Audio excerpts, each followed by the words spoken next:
In a studio that's in a basement comes the epic story of how two friends changed the future of the movie podcast game forever. The reviews are in. Boys Life magazine gives the High Sci podcast 4.5 acorns.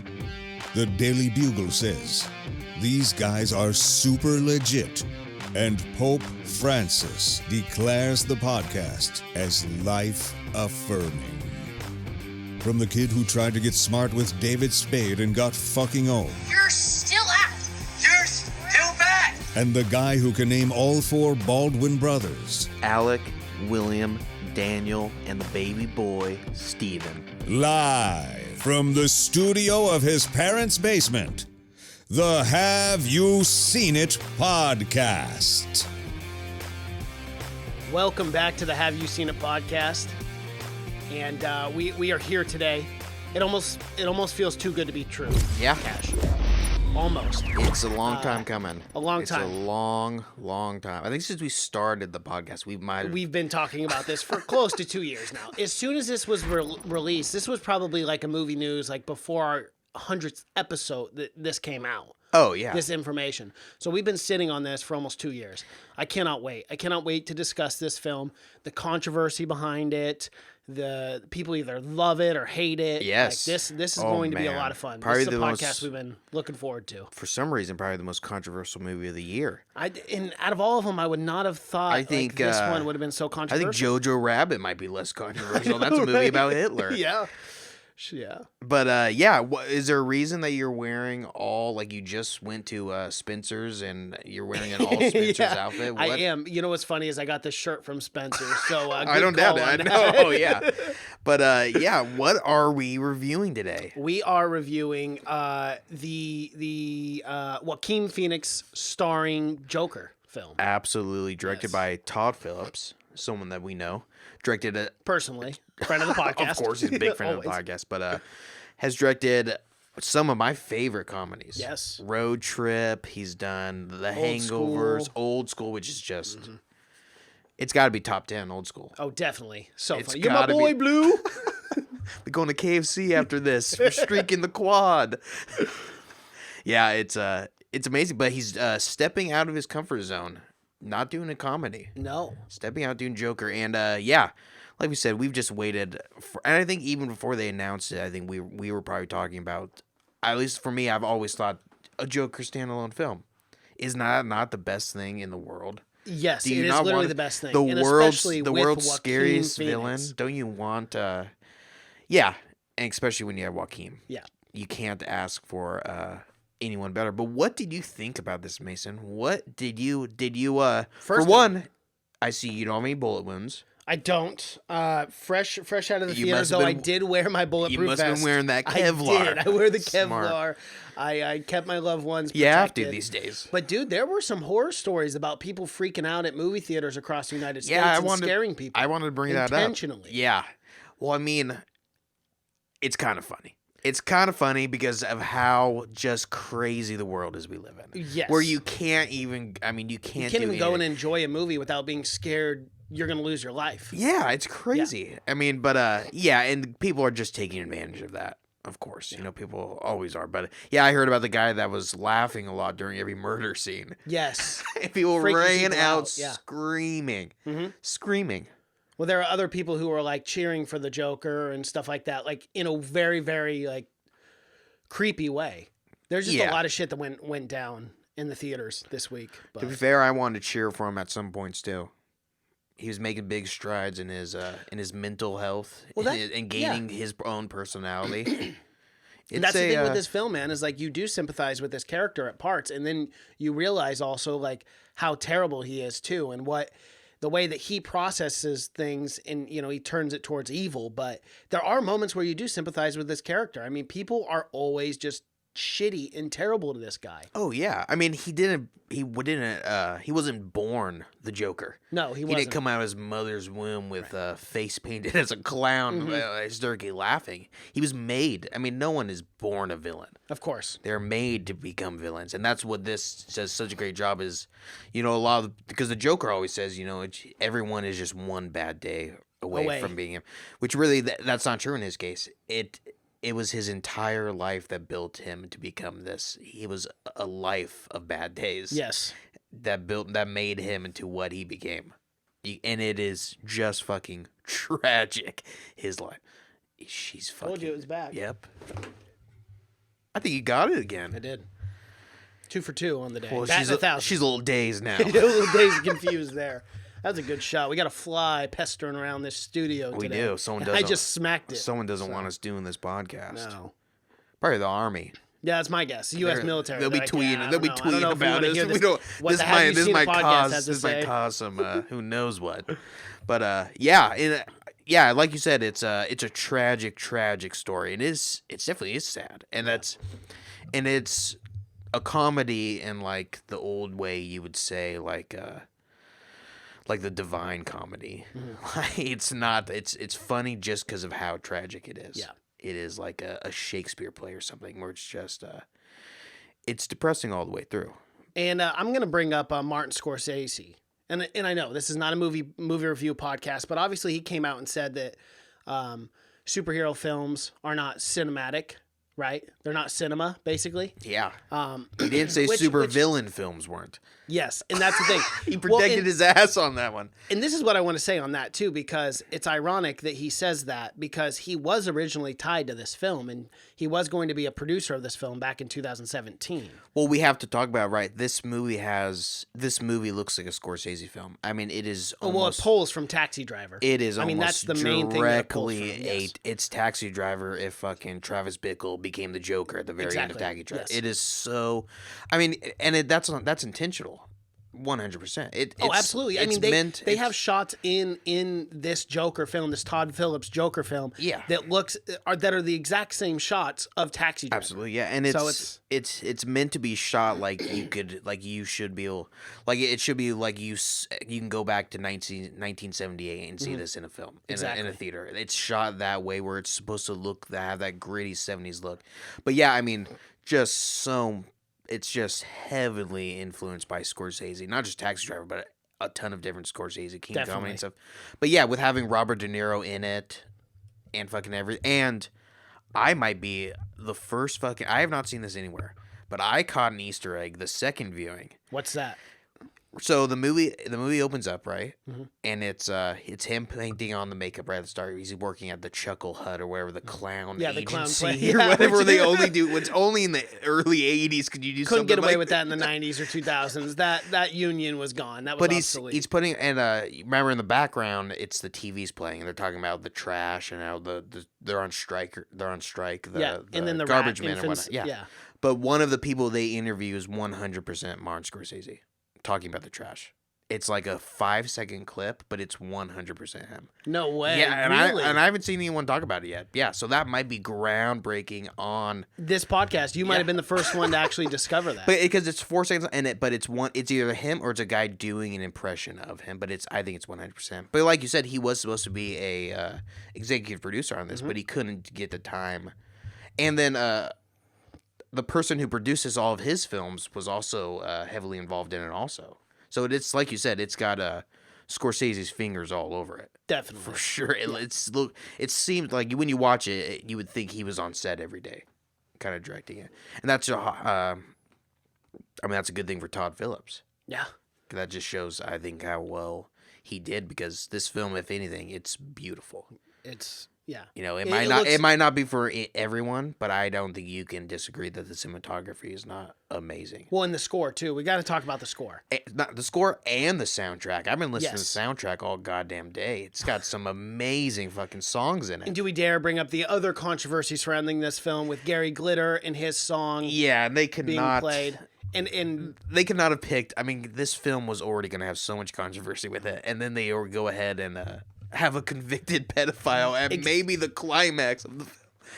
Only this movie could do something like that. But yes, absolutely. But yeah, people are very, very upset about that, having Gary Glitter. We'll talk about it later when we get to it, but a pivotal moment.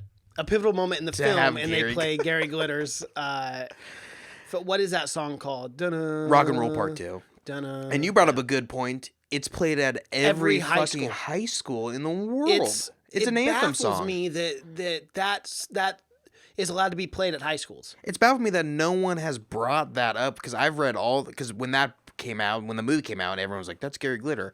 Every fucking news agency was running an article about it. Yes, but not a single one brought up that every single high school in the plays world. that. Their high school band still play Gary Glitter, who is a convicted pedophile. Yeah, and it's disgusting too. I after he's a bad guy. He's a bad guy. He's a bad guy. Yeah. Like 10 and 11-year-olds. Oh, and yeah. it wasn't just one offense. This guy did it over and over and over, even after he was convicted of it. Throughout his career. He's a disgusting piece of shit. He really is. But he's one of the most profound artists from the UK from that time, that glam era of rock and roll. He was on top of the fucking world. But it's this thing, sometimes when you got to... He even tried to make a comeback, too. Yeah, he did. And, the big thing was he's going to get money from this. Yes, which royalties. is what people were angry about. And we don't know... and he's still alive. Yeah, he's in prison. Yeah, he's still in prison. He's still serving like a 16 years. He'll be out. He'll be out in a few years. He'll most likely be alive when he comes out. I mean, he's old, but... And people are saying that, with royalties in this film, it could even hit up to 6 digits. Then again, he'll that be was fine. CNN reporting on that, and they just kind of report whatever the fuck they want. They don't even have to. But he has a whole list of music that... He's done some good hits. I mean, he's had a lot of fucking hits. That's probably going to give him money. Yeah. I mean, I'm guessing he's not worried about money. But yeah, I think it goes back to the whole Michael Jackson thing too. Like, do you use Michael Jackson anymore in any films? Although he wasn't convicted. He was not convicted. Yes, and that's what I was just about to bring up, and the fact too that, he's now dead. He can't defend himself, and he wasn't convicted. You can't talk ill of the dead either. Yeah. Not in our society. Well, not in our society. I disagree with that. If you were a bad person, you're absolutely. a bad person. But yeah, exactly. I think you have to separate the art from the artist. Yeah, that's always been my opinion. Because people are shitty. Yes. I mean, 99%, even if they do something amazing, there's probably something you're going to disagree with that they've done in their lives. I totally agree. But I think for this, you got to separate because are we never going to hear Michael Jackson? Because Michael Jackson molested those kids. Absolutely. 100% he raped those kids. I don't think I don't think it's a normal thing to just hang around with 9 and 10-year-olds all day, have slumber parties and sleepovers. For years. Okay. For years. Even if he never physically molested those boys, it's still entirely and completely inappropriate to be having slumber parties with 9 and 10-year-olds that aren't your It was a nieces slumber and party. or whatever. He took them on tour for years and slept in the room every day over for like a year. A 4-month period. I don't think you call it a slumber party when it happens every yeah, day. true. That's like you just going to in. bed. Yeah. That's like saying you had a slumber party with your wife every night. I mean, it's just, oh no, it's insane. And it is insane. And it's insane on the parents too, because it's like, I get it. Well, whatever, if you biggest celebrity ever, they knew. But still, They knew. And they still allowed it to happen. Well, you can't be that naive. Because they were being paid and they were getting all this money and they're rich. And every kid that he molested was also, they were actors. They were kids. Mm-hmm. He was slaying star in the one won a contest for a dance. Oh, yeah. Who could best impersonate Michael Jackson. Yes. Yeah, when he started being really, So no one's gonna step up and stop playing Michael Jackson songs in their movies. No. For one, it's I think the most expensive rights you have to get is Michael Jackson. Michael Jackson and the Beatles, imagine? I think, are the most expensive rights. But I don't know. It's just more controversy to add on controversy. And for a film that I honestly didn't think is that controversial, watching it. I mean, I've seen much wilder. Although the stuff. Oh, this film? Yeah. Yeah, I don't know what the whole controversy is really about. I didn't want to go shoot up a fucking. I mean, it's to me it wasn't that. It wasn't that message even. I mean, it's. No, I don't know. I think they blew it out of the water with how scared.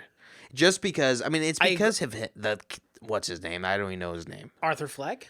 No, the kid who shot up the Aurora, Colorado. Oh, the Aurora shooting. Yeah, I don't remember his name, nor do I care to say it again anyway. No. But yeah, the Aurora mass shooting with, the Dark Knight Rises coming out. Wasn't it Dark Knight Rises? Yes, it was 2012. Yeah. And he shot up a But he painted himself up as the Joker. As the Joker and did it. So people were very, very worried. The army sent out a tweet. A warning. Yeah.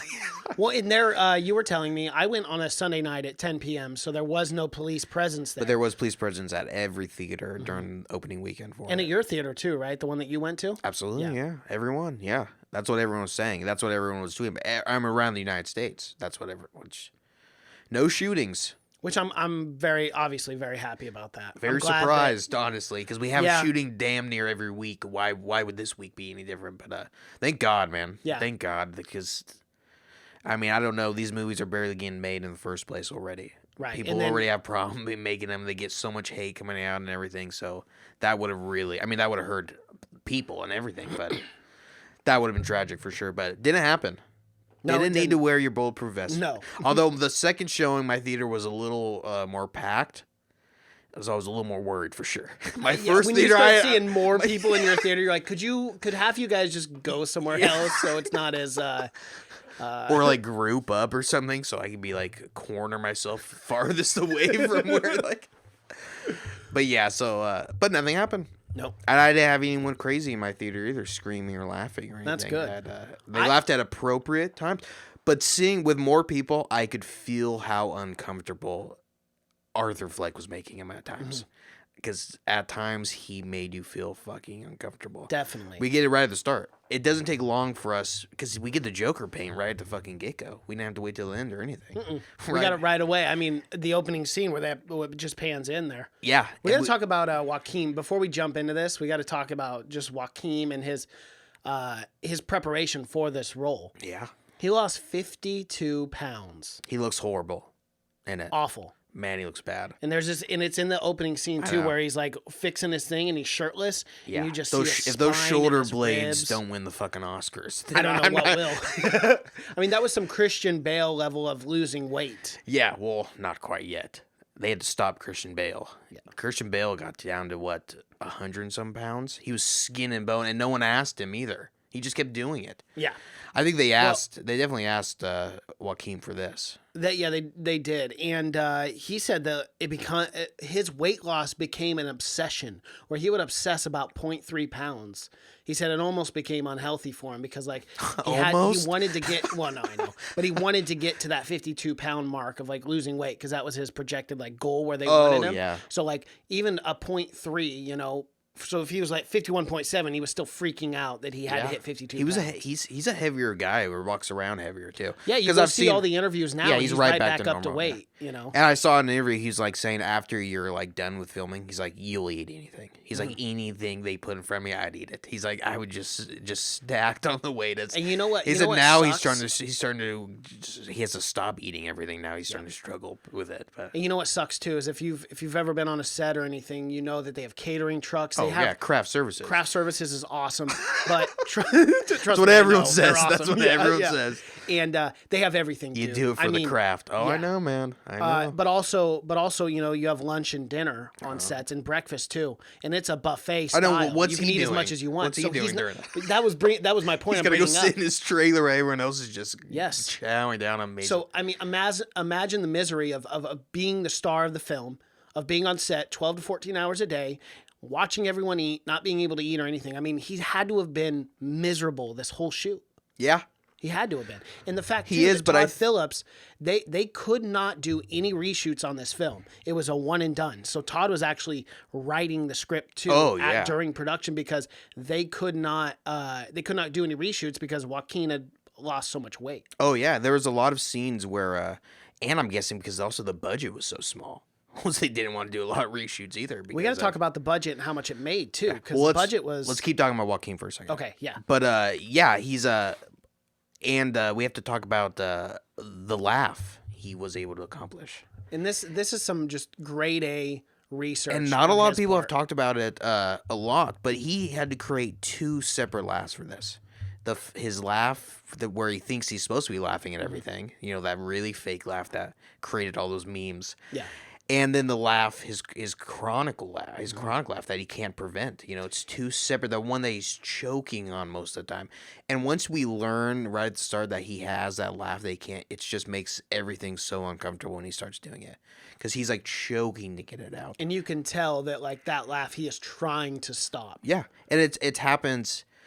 Watching it the second time, they say, but he can't cry when he's crying. When he's first right at the therapist's office right at the start, we get the laugh, but he's supposed to be crying there because he's in therapy, but he's laughing. But he can't cry because he can only laugh. And we learn later on there's reasons for that. his past abuse. But, and it's actually a real medical condition too. It's is not a fabrication of an illness. This actually happens. It is a rare form, but it is pretty rare. But it does happen. What I have to assume, just from completely guessing, not being a doctor, is it's like close to being associated with like Tourette's. Yeah, that's the same thing I thought too. But I have we have no knowledge on that either. That's just a guess but on our part. It seems very like associated. Like I think that would even be part of the same brain or where that Tourette's comes from. The same damage is part of this. It's very similar. But yeah, it is uncomfortable.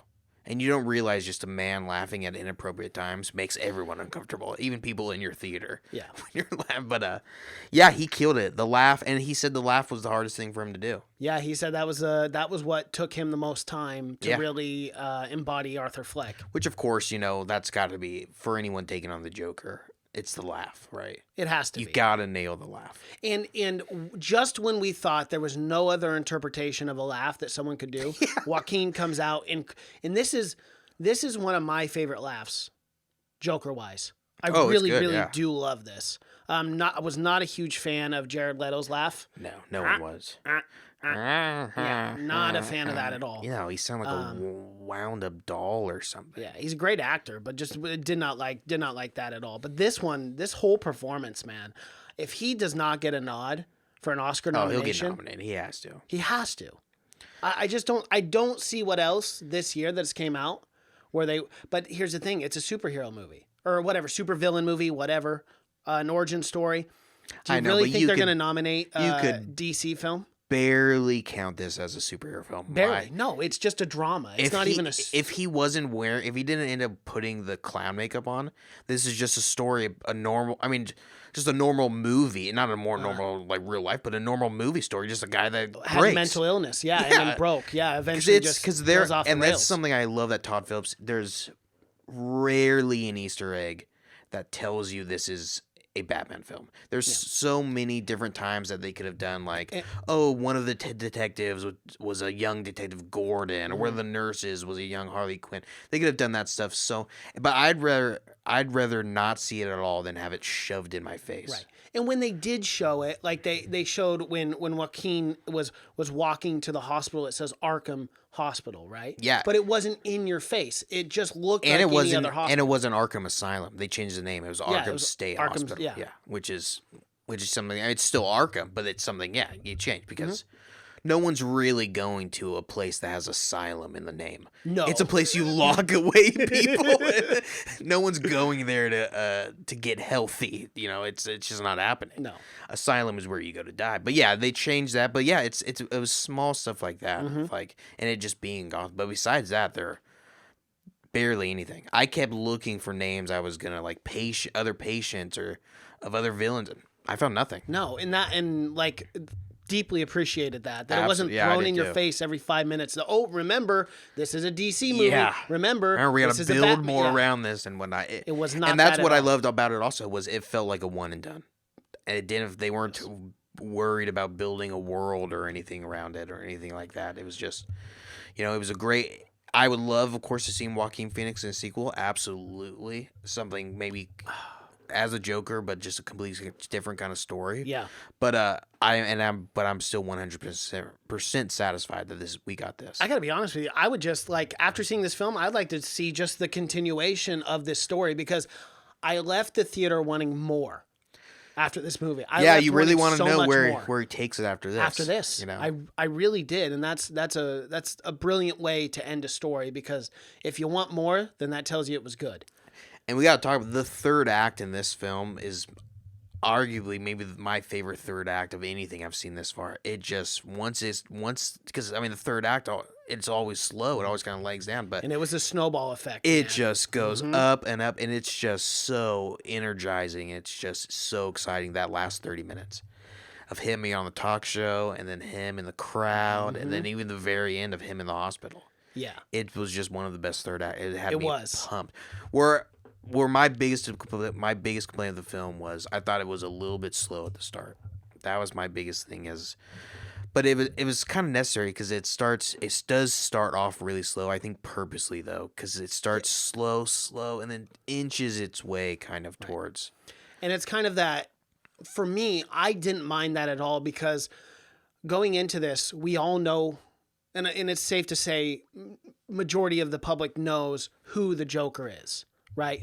He's a Batman supervillain, Yeah. right? So I knew, and I thought it was a very eerie approach that they had because you knew shit was going to escalate eventually. I just never knew when that moment was going to be.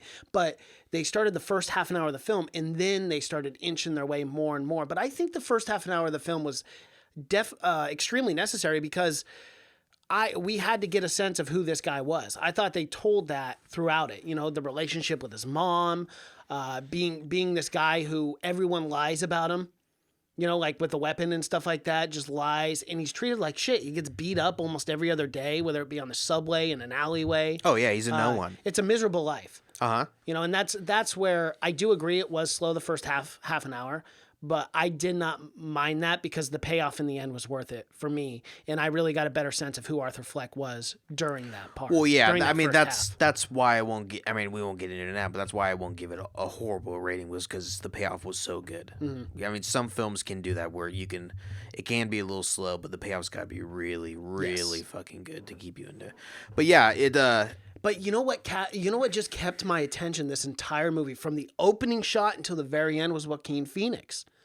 I mean, again, this performance, I think, is the best of the year for an actor. It's good. It's really good. I really believe that. I mean, can you, off the top of your head, tell me a better performance than this that someone really went all in on? I would have to look at the list of movies or not. But the main girl from Midsommar did a really good job. Florence Pugh? Yeah, Florence Pugh fucking killed it. She did do a great job, yes. In that role. And that was a pretty... she had to show a lot of emotion in that. The thing is, I think Joaquin did more preparation, and his role was a lot harder than hers. I mean, in reality, she played a scared girl naturally with obviously relationship problems. She was very emotional. She did a fantastic job. Don't get me wrong. Yeah, she should get a nod. Her breaking down was some of the best acting. I've seen she's great. She's a great up and comer. But I don't know. For me, Joaquin, if I was the one picking out awards, it goes to him. Yeah, it's tough for sure. It's we're gonna have to see, and there's a lot of movies coming out too. But he's got to get a nod for sure, because you're right. He did fucking he killed in this. He did a good job, and I love the contrast between Arthur and the Joker when he bounced like back and forth, and how comfortable he was as the Joker, and how uncomfortable he was being Arthur Fleck. Just everything was a challenge for him. Every day getting up and just not going insane and killing people. But once he paints that mask on, it's just easy for him. Everything comes easy. Killing people comes easy. You know, dancing in the streets, chaos, it all comes easy. Me too, and that's something we got to talk about is, well, we talked about it a little bit, but the score is just fucking, not the soundtrack. The soundtrack is amazing. Tons of good music, because it's all like 70s rock and some Sinatra thrown in there. There's some Cream. There was a ton of Sinatra, which I am not complaining one bit. No, absolutely not. I love the Sinatra. But the actual score, it was just that it's a female artist actually, which was, I mean, that we don't see that a lot. But I'm not going to say her name because I'll just butcher it. It's got to be Icelandic for sure. Her name is Hildur. Hildur. We'll just stop with Hildur. Yeah, we'll just call her Hildur. But she's a celloist, and that's what the score was. Was just that cello. One of my favorite scenes is the scene in the bathroom when he first kills the three men on the subway, and he runs in and he shuts the door, and then the slow cello and how he comes in and starts dancing. Because I've seen a ton of videos of Todd Phillips, because after anything good comes out, they have those videos on YouTube where the director will break down a scene. Yes. But he stresses a bunch that Arthur Fleck is that kind of person that has like music in his body. Like he's always hearing music no matter what. And that's why no matter what, he's always kind of dancing a little bit. He's just one of those people that always has music in his soul. And I like how they intertwine that with the film. And with Joaquin Phoenix as well, he said with this amount of weight loss, he said he was able to move his body and dance the way that he couldn't do as a big guy. He said losing all that weight, he felt almost as if he was a different person, being able to move in ways that his body hasn't been able to do in years. He said. Yeah, and we talked about how miserable it must have been on the set, but it must have been that much helpful to put him in the character as well.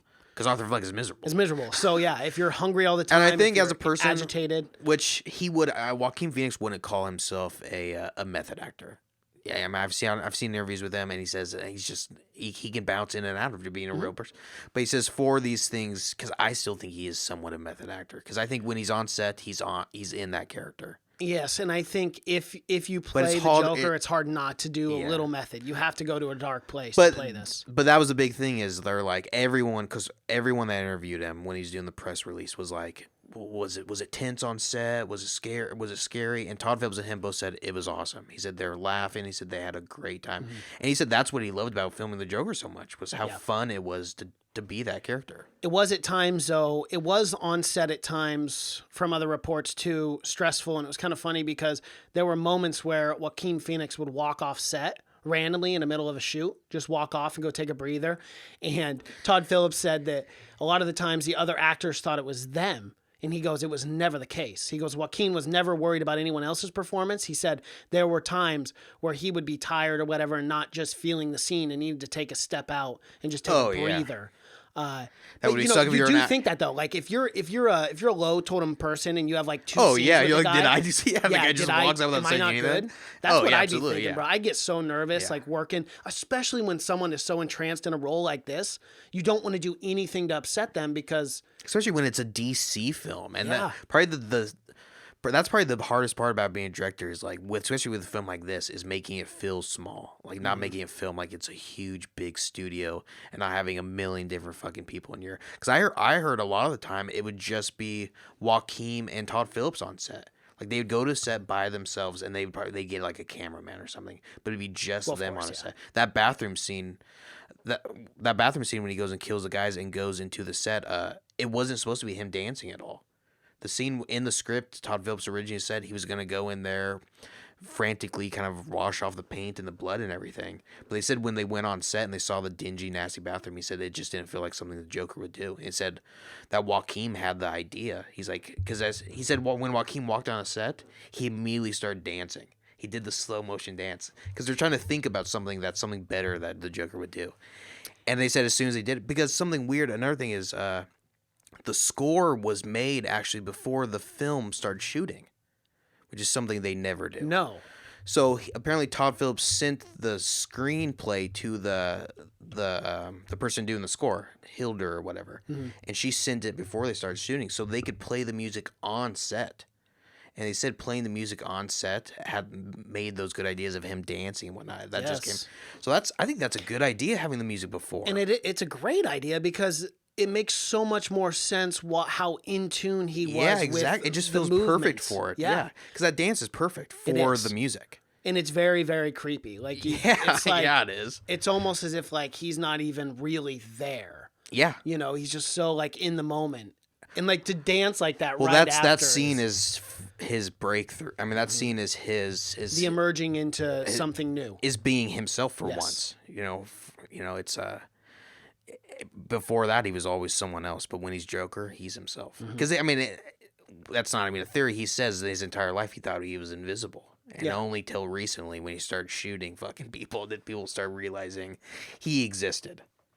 But yeah, that's. I mean, should we dive into it now? I mean, we talked about it for 45 minutes. Yeah, let's jump into the actual plot line and run through it. But I knew this podcast was going to be longer. Yeah, so did I. Yeah, so. But so he's Arthur Fleck. We already know that. He works at a party clown agency in 1981. So wild. Okay.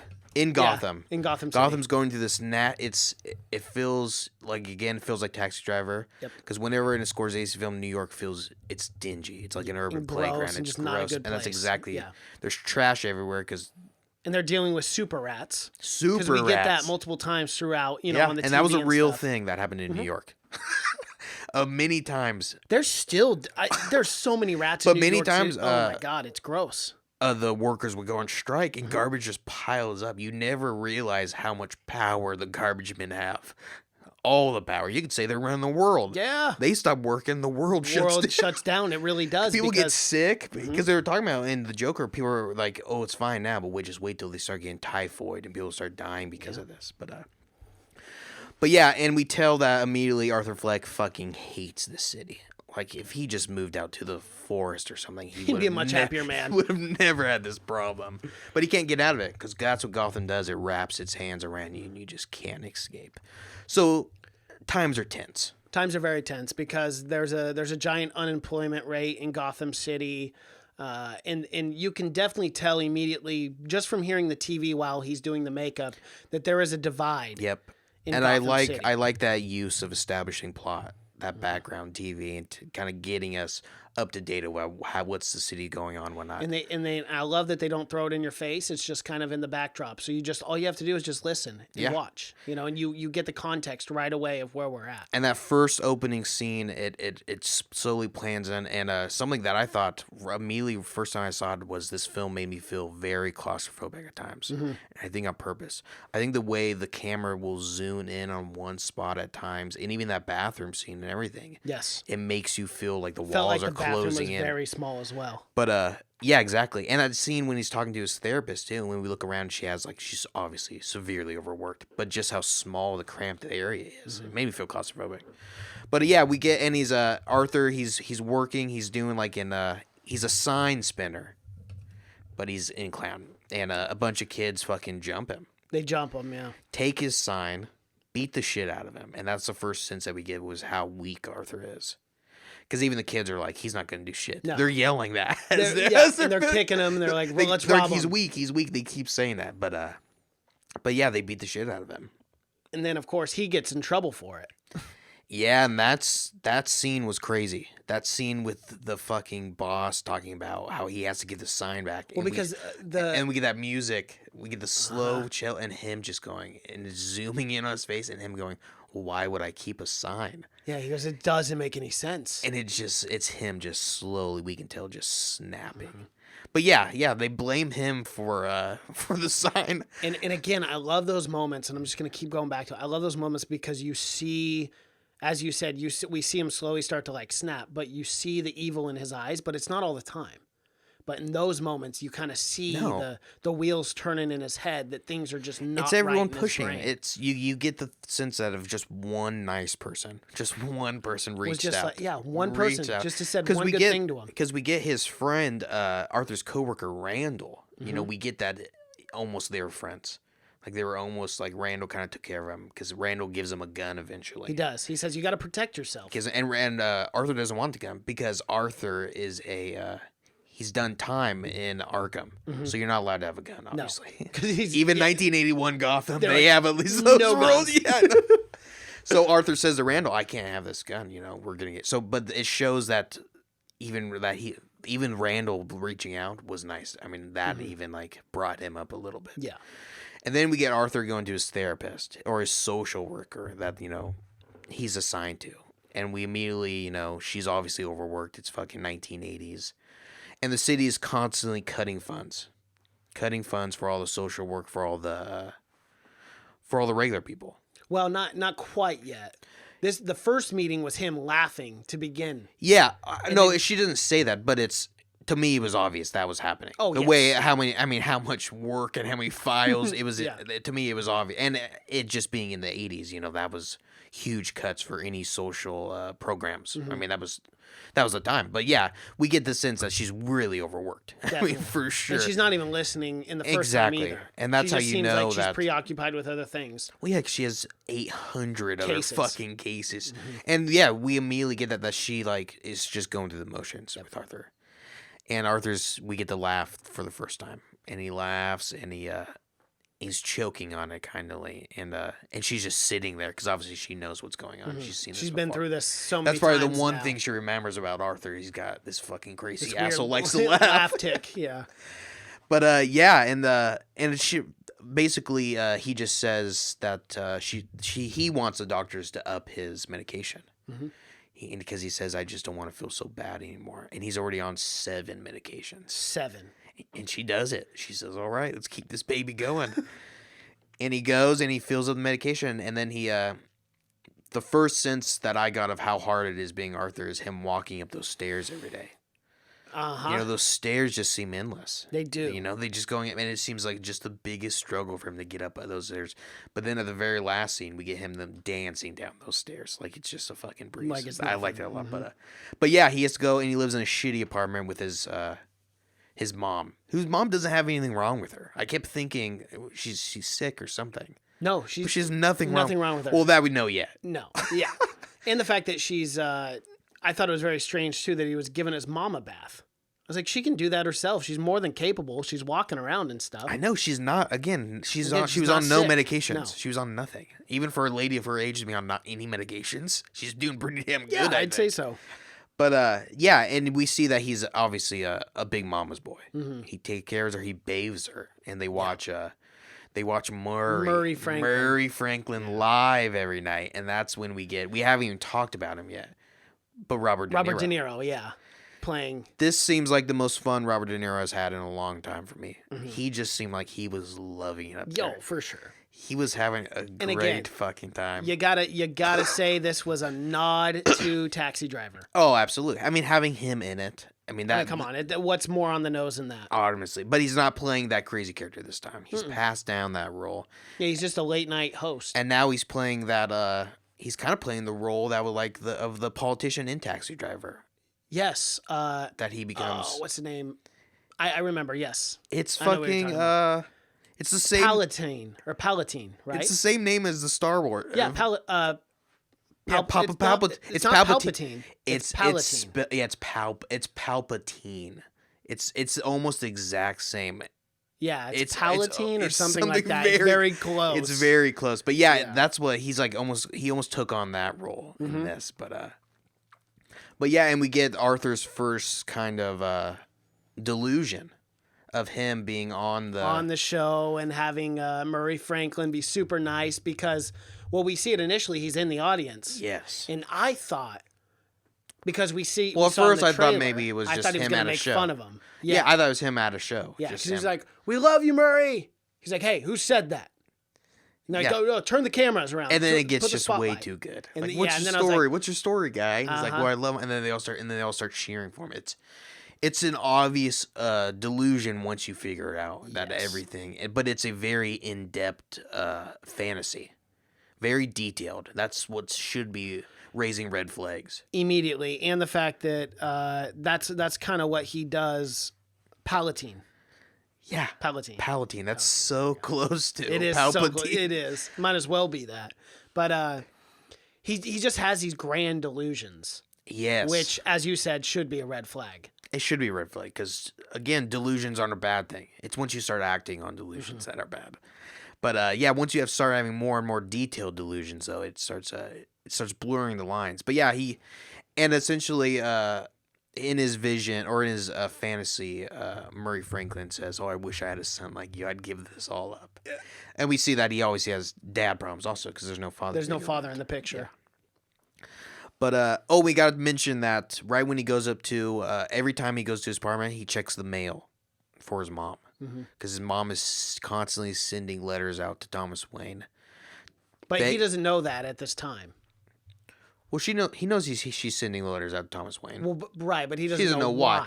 That's what I'm saying. He thinks she's sending them out to get him to run for mayor and his support and get him to clean up the city and whatnot. And that's not No, it's not the point. I mean, it's a crazy thing to even think that your mom's doing that in the first place. But then again, I mean, he's got his own problems. He's probably not caring what exactly his mom. He does, and he loves his mom. And he doesn't want to hurt her, does. and because it's obvious to him that he knows that Thomas Wayne is never going to mail her back. Of course, because so he even says, he even says he's like, well, why would he mail? He's a very busy man, but she used to work for him. 30 years ago, she used to work for the Wayne family. And for whatever reason, you think 30 years ago he's got time to write you back?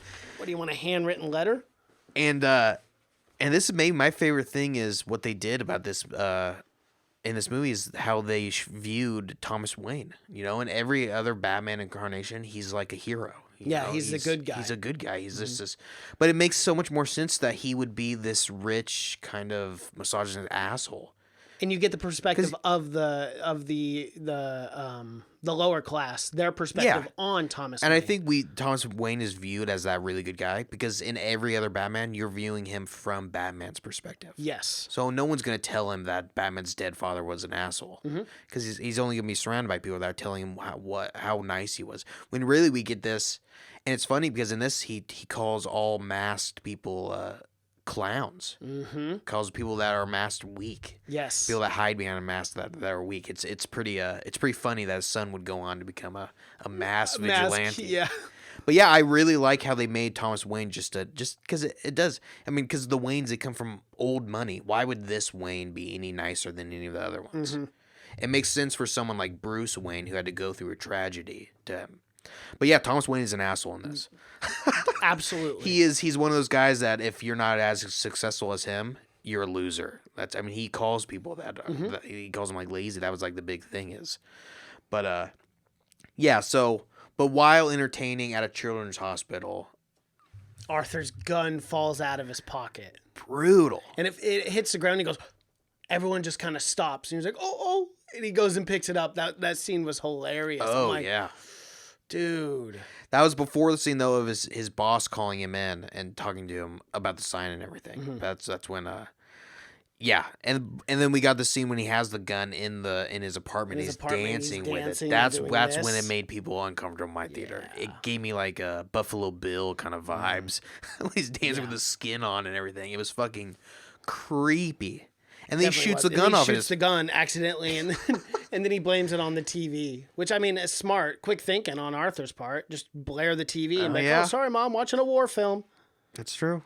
But yeah, the gun falls out, and I mean, you can't bring a gun to a children's hospital. You definitely cannot. I'm literally saying the same thing that the boss tells him. The boss is an asshole. He was a dick for sure. But yeah, you can't just bring a gun. No. I gotta fire you no matter what, no matter who you are. And to be fair, Arthur did lie to his boss. He said it was a prop. And everyone already thought Arthur was a fucking freak already. I love that part when he's talking to a sign and it goes and he's just hearing in the background and the boss is just complaining about how weird he is. Look, you're creeping out the guys, Arthur, all right? I can't have that around here. And then Randall, too. Randall lies and says that... that Arthur tried to buy a .38 gun from him. Yeah.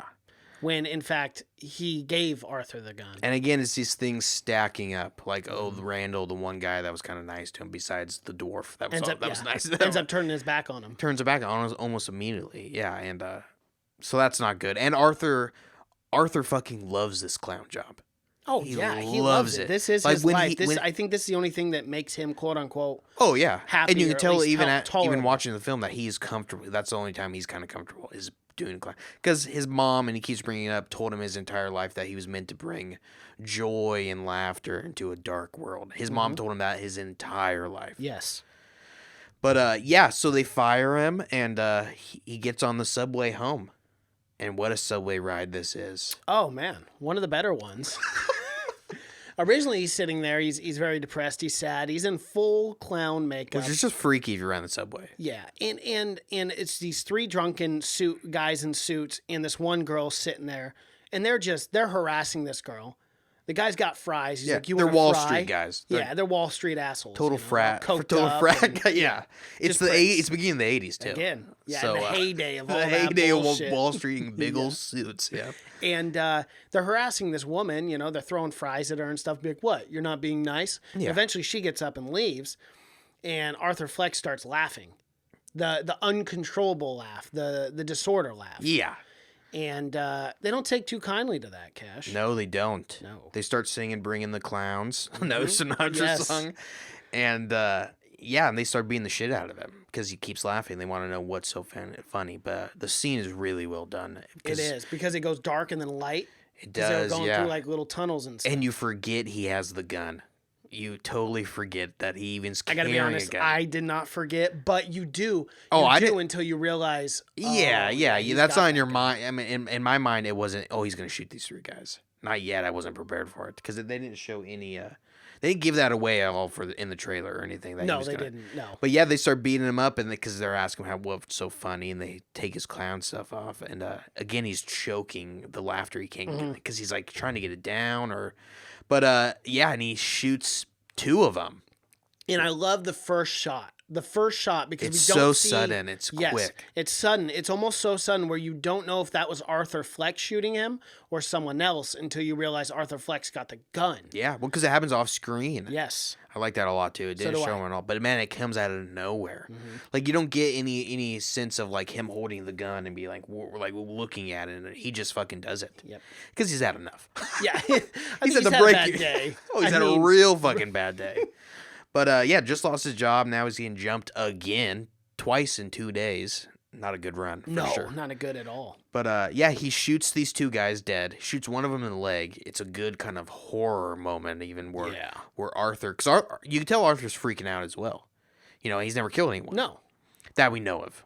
We don't know why he was in the hospital earlier when they just breezed that over. Yeah, but it wasn't for very long. Remember, it was we like have to 1 assume year. that. Yeah, we have to assume that. But yeah, so he shoots and then he kind of hunts the other guy down and he puts like 5 bullets into that guy. Yeah, because he's running because he only shot that guy in the leg, so he was chasing him. And I love that scene when the subway stops and they're in between the doors and they don't know which way to go. And then the guy tries to bail in time, doesn't get there, gets all the way to the stairs. Arthur shoots him once and then he tries to climb up the stairs. I guess it was a trooper. Pop, shoots him 3 more times. I'm like, damn. And I do not know how many bullets were in that gun because it seems like more than a 6-shooter. Actually, I counted 9 shots. Yeah, yeah. So that could have that's problematic. Unless it might have been, yeah. But he said it was a 38 also earlier, and 38s usually only carry I think 6 shots. Yeah. But anyways, he fucking kills the guys. And another thing that you just have to give to Joaquin Phoenix is the Joker run. Love the run. You never think about the Joker running, but he runs like he always is wearing clown shoes. Mm-hmm. It's only one person could do it. And I even heard that Todd Phillips, they said they had a big problem doing the run with the stunt double. Because the stunt double no one could mimic the run. Because apparently he worked on that run. Because he does run a lot. But his run is so funny. It's hilarious. Because it always... When he's carrying the big bag and he's running down the Because it always seems like he's wearing like 3 feet clown shoes. You gotta look down. He's just wearing normal shoes. I don't know why. But yeah, he runs like a clown, I guess. It's like a character run. But yeah, he shoots the guys, runs far away. I mean, they're already in a shitty part of Gotham.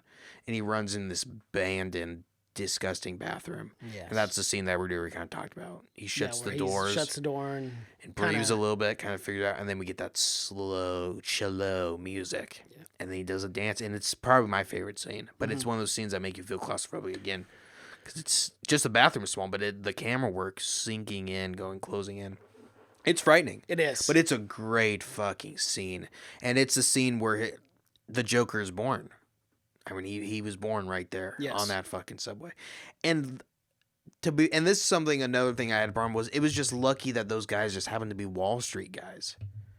Because if they were just gangbangers or whatever, which they could have been. But see, that kind of goes with the theme of the entire movie. Like, Arthur Fleck wasn't trying to start a revolution. He just became the face of the revolution. Yeah. Without him even trying. And it's the point where maybe if he had even killed those 3 guys, they wouldn't have even been on news. If they weren't Wall Street guys. Yes. I mean, that was it was the fact that there was this divide in the city with the lower class and the upper class. And then some guy in paint killed 3 Wall Street guys for being assholes. I know, but he could have killed just 2-3 regular guys as well. Yeah, and it wouldn't have been a story. It wouldn't have done it's anything. just like everything lined up for him to become who he was. I mean, the dominoes really had to fall. Yeah. Everything had to come into place. It had to be the perfect recipe. But it also felt natural. It didn't feel like, okay, this couldn't happen. Like, I could definitely see that happening. Where 3 Wall Street assholes get out from a coke bender and they're beating some guy up. I could totally see that. Yeah, but I can also see just 3 regular kids doing that also. Right. No. Yes. But what I'm saying is like. Yeah. It was just. Yeah. It was just a random. It was random. That led to a revolution. That's what it was. Very random. Yeah. It was super random. Why are those 3 Wall Street guys even in the shittiest part of Gotham? Who knows? I didn't ask that question. Unless they're there to do something. Of course, I don't know. Maybe they were buying coke. You got to go to the bad neighborhoods, but usually dealers kind of go to you. But yeah, so he kills him. He goes in the bathroom, doesn't wipe off any makeup. His nose is still bloody because of him getting the shit beat out of him. But the adrenaline's still pumping. And we didn't mention earlier that he has a haughty neighbor that he met in the elevator earlier. They had a kind of a moment. It was after he got fired. Yes, it was. Yeah, and he was on his way home. He was kind of on the down and down. He was sad. He didn't say a single word in the elevator. It looked like, but she kind of saved his life. It seemed like. Yes. Or she 100% did save his life. Yeah, because she was like, man, these apartments really suck, don't they? And then she goes like this and goes, as if like to. And that was funny to him because his real comedy is fucking dark. It's super dark. Well, we see that in the 3rd act. Well, we see it throughout in the joke book. Yeah. The joke book is kind of because he's giving a book as for the therapist as a journal. That happens a lot, and but he's kind of been using it as a joke book. But I love you just have to notice it. But just flipping through the pages, he has stuff like just cutouts of naked women and just serial killer shit. Yeah. I mean, just a bunch of with their heads cut off throughout the pages. You can see that, and just erratic writing. And some of the jokes are like just super fucking lame, mundane jokes. But then every once in a while, it'll be those jokes that are just fucking like, I hope my death makes more sense than my life. That joke that he fucking loved. But the Notebook was, I mean, the therapist's first look at that Notebook, she should have probably locked him away. I would say because doing some more evaluations. If she the wasn't Notebook so is damn wild. busy. Go and see it again. I mean, you look at those little small things, and it's got all kinds of crazy shit in it. But yeah, so he meets his neighbor, and what's his neighbor's name? It's Sophie. Yeah, Sophie is his neighbor, and he meets her, and that she kind of saves his life. It's these things where like he just keeps narrowly getting saved from just going all out. But so they meet, and or that's earlier back. But and after this, after he goes in the bathroom, he goes and he has sex with Sophie. He runs into her apartment. And they just wild getting on.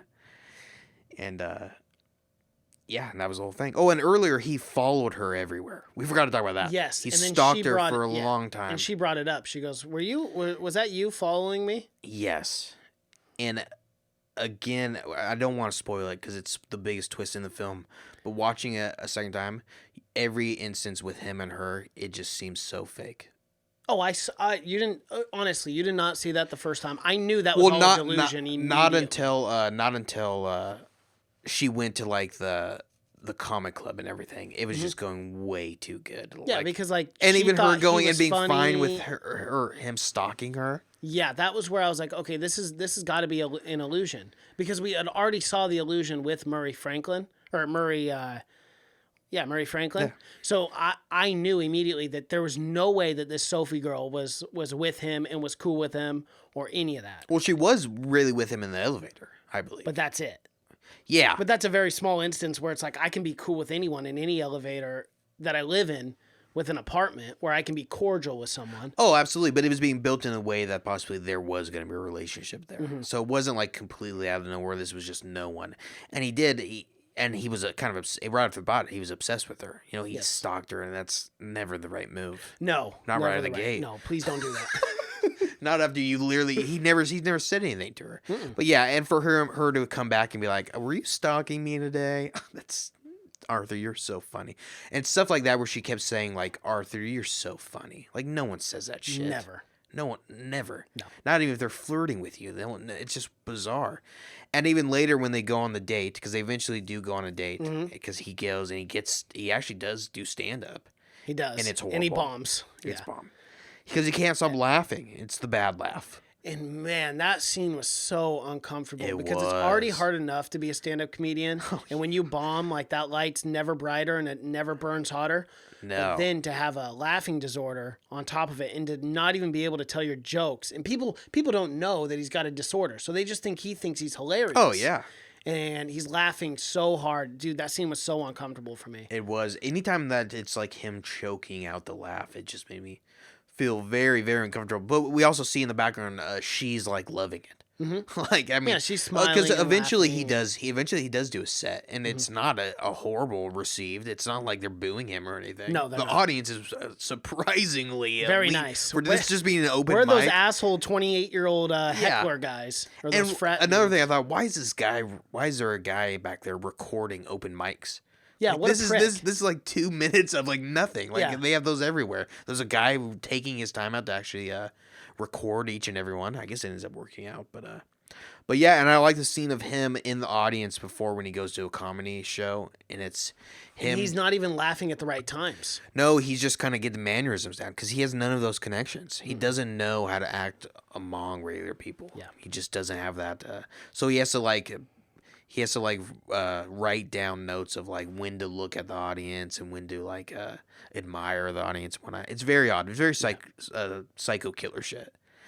But he does, and he ends up bombing that the set, and pretty bad. they end up going on a date again. Yep. They And went to again, little the diner. whole time because he's starting to see the repercussions of the killings. Mm-hmm. He sees Thomas Wayne is on the news saying he's never met these guys, but they're good guys. And I love never met them, but they're good guys. I love when he sees a newspaper and it's like the killer clown, and he tries to mimic the face where he goes, Yeah. he tries to mimic how the clown looks, the evil clown, and I was like, whoa. And her, like, not even asking questions. Like, they just had sex. He came back in full clown makeup. Mm-hmm. I mean, it starts to get obvious that she is just a delusion of his mind. Yeah. But, and we get, and they go, and she even says something like, she says something wild. She goes, like, I'm glad he did it. She goes, that guy's a hero. And he looks at her and, like she's just praising him. It's obvious. Always. It's psycho. Yeah. But, yeah, and we get Thomas Wayne, and we get that he's just more of an asshole. You know, he would never, if anyone else had died, and they weren't Wall Street guys, would Thomas Wayne be on TV talking about it? No, Absolutely not. No. So it's that instance that all's because they were assholes. They weren't good people. No, they were bad people. But all's obviously. because that they worked for the Wayne Company and they were someone's son. Mm-hmm. Thomas Wayne says they're a good guy. Yep. And we see that Arthur does not enjoy that. And Arthur comes back from his big date. He's feeling good. Yes. He's got to deliver one more letter for his mama. Just one more. Just this one's one going to more. be it. Oh, but he's got to look at the letter this time. He's got to know what the fucker's in these guys. Why is she so... I mean, gosh, this is just like blind loyalty to this guy just running. Why do you want this asshole running so bad, Mom? And again, it's fucking... it's right after something good happens for once to Arthur. Like, And that it's seems to be good. the- It's not, because it's all in his head. It's a delusion. But it always seems like whenever something good happens to him, 4 bad things immediately happen right It's afterwards. one step forward, 18 steps backwards into the true. insanity. But yeah, so he's having it's his best day and probably his entire life. Mm-hmm. Like, this is the best one ever. He's peaking right now. Yeah. And then his mom has him mail this letter, and he opens the letter, and it's a plea. It's a plea from his mom saying that they're just struggling, and that you got to take care of Care of Arthur your son. because he's your son. yeah. And that's the big thing in the note that Arthur takes away from it. And he sees that, and he gets mad at his mom immediately. He's not happy with her. No. No. Well, I mean, Who why would be? would you? Big now he's like, oh, that's fine. You lied for 40 years that my dad was one of the richest persons in the world. Yeah, and he believes it immediately. Of course, why wouldn't he? You know, she's been hiding this for forever, and he thinks there's nothing wrong with his mom. He thinks she's just 100% on the up and up. Yeah, he thinks she's like total pure. Like, Yeah. that is his Like, god, she's essentially. absolutely, and he freaks out. He's yelling at her because she's mad. I mean, he's mad. Yeah, and eventually she says something that kind of gives you the first hint. She just says, he's a beautiful man. She says something like that. She says, he's such a good man, and he owes us and stuff like that. And for Arthur, he's like, all right, well, let's get at it. He's got no job going on. He's like, I'm going to go talk to my new dad. He's like, I got nothing going on. Yeah, let's and go he do heads that. over to Wayne's And how house. easy that is to do. Very easy. I mean, With it a is gated, to be 3-foot fair. wall. Yeah, but the you can wall just was jump 3 over feet. That. That's before security cameras and stuff. I mean, you're really risking it. They are really, all they have is Alfred. I think he's the only one running security on They the whole need those 900. anti-climb panels, you know? They need something. Put barbed wire on that little fence at least. Do something. The fence is 3 Worth feet $1 billion. tall. I mean, you can afford it. And one of the richest mans in the world's son is literally just out there in the front yard. Just You can frolicking around. pluck him and just take him like you're picking fruit. Yeah. It'd be the easiest $1 million kidnap ransom No, ever. It'd be the easiest thing the Joker ever did. Just walk up there. And think But, about that if he would have just killed the old Bruce kid. Oh, you would never had any problems. Never. But this is a really good scene. It's great. It's the first scene that we see with Bruce, and he's playing on his little Ford, and he takes the bat pole down, and they talk for a little bit, and he does a couple very odd magic tricks. Yeah. It's something like, as a kid, if this happened, it'd be burned in your memory forever. Like, remember that time that guy came to my house and put his fingers in my mouth after showing me a bunch of magic tricks? Like, that's something you would be just in the back of your mind. Like, did that really happen? But yeah, he goes, and it's very weird. It's not even good magic either. It's That's not like, good oh, magic. It's never go good buy magic. this wand Yeah. You know, the magic wand where you can literally pull out flowers and stuff, but we know what that is. It's Bruce Wayne. He's a fucking billionaire. Yeah, you don't think this kid's ever seen this kind of shit before? I mean, this kid probably has magicians on the fucking call. But he's got like a Sega Genesis already before they even came out. 1981? You know? He's playing Pong. He don't need this magic shit. He's seen all kinds of crazy. He's seen Star Wars now. Yeah. You gonna show me fucking magic? Get out of here. Get bent, asshole. Yeah, for real. I'm gonna see your face again. Pal. But yeah, and he does, and he tries to put a smile because Bruce Wayne, he always looks sad. That's the thing about Bruce Wayne. He's always moping around, fucking bat boy. But he tries to put a smile on his face, and it's the same way that Arthur always tries to put a smile on his own face. As he forces it, you know, he puts his fingers in his mouth and just tears his fucking face up. But he does the same thing to Bruce Wayne. He does. Thank God for fucking Alfred. Yeah, Alfred comes in. He's having none of this. Because the fucking parents aren't watching. That's for damn sure. Of course not. They're too busy being billionaires. And they never say his name is Alfred. They never say that, but it's obviously obvious, assumed that is Alfred. But yeah, he's Alfred. And it's a younger Alfred. He's kind of chunky, you know. Yeah, It's an he Alfred. was eating well back in the day. It's an Alfred you know. you're not used to seeing. No, because he's usually pretty old. But he's old and skinny. He does, but he knows all about his mom. Mm-hmm. He knows who Penny Fleck is. Yeah, Arthur says, "I'm Penny Fleck's son," and she goes, "Oh, you're his son. You're her son." And that's when Alfred immediately kind of tenses up and freaks out about that. He does. Well, he gets closer and he goes. He kind of just says. He goes, "What do you think? What do you think happened?" Mm-hmm.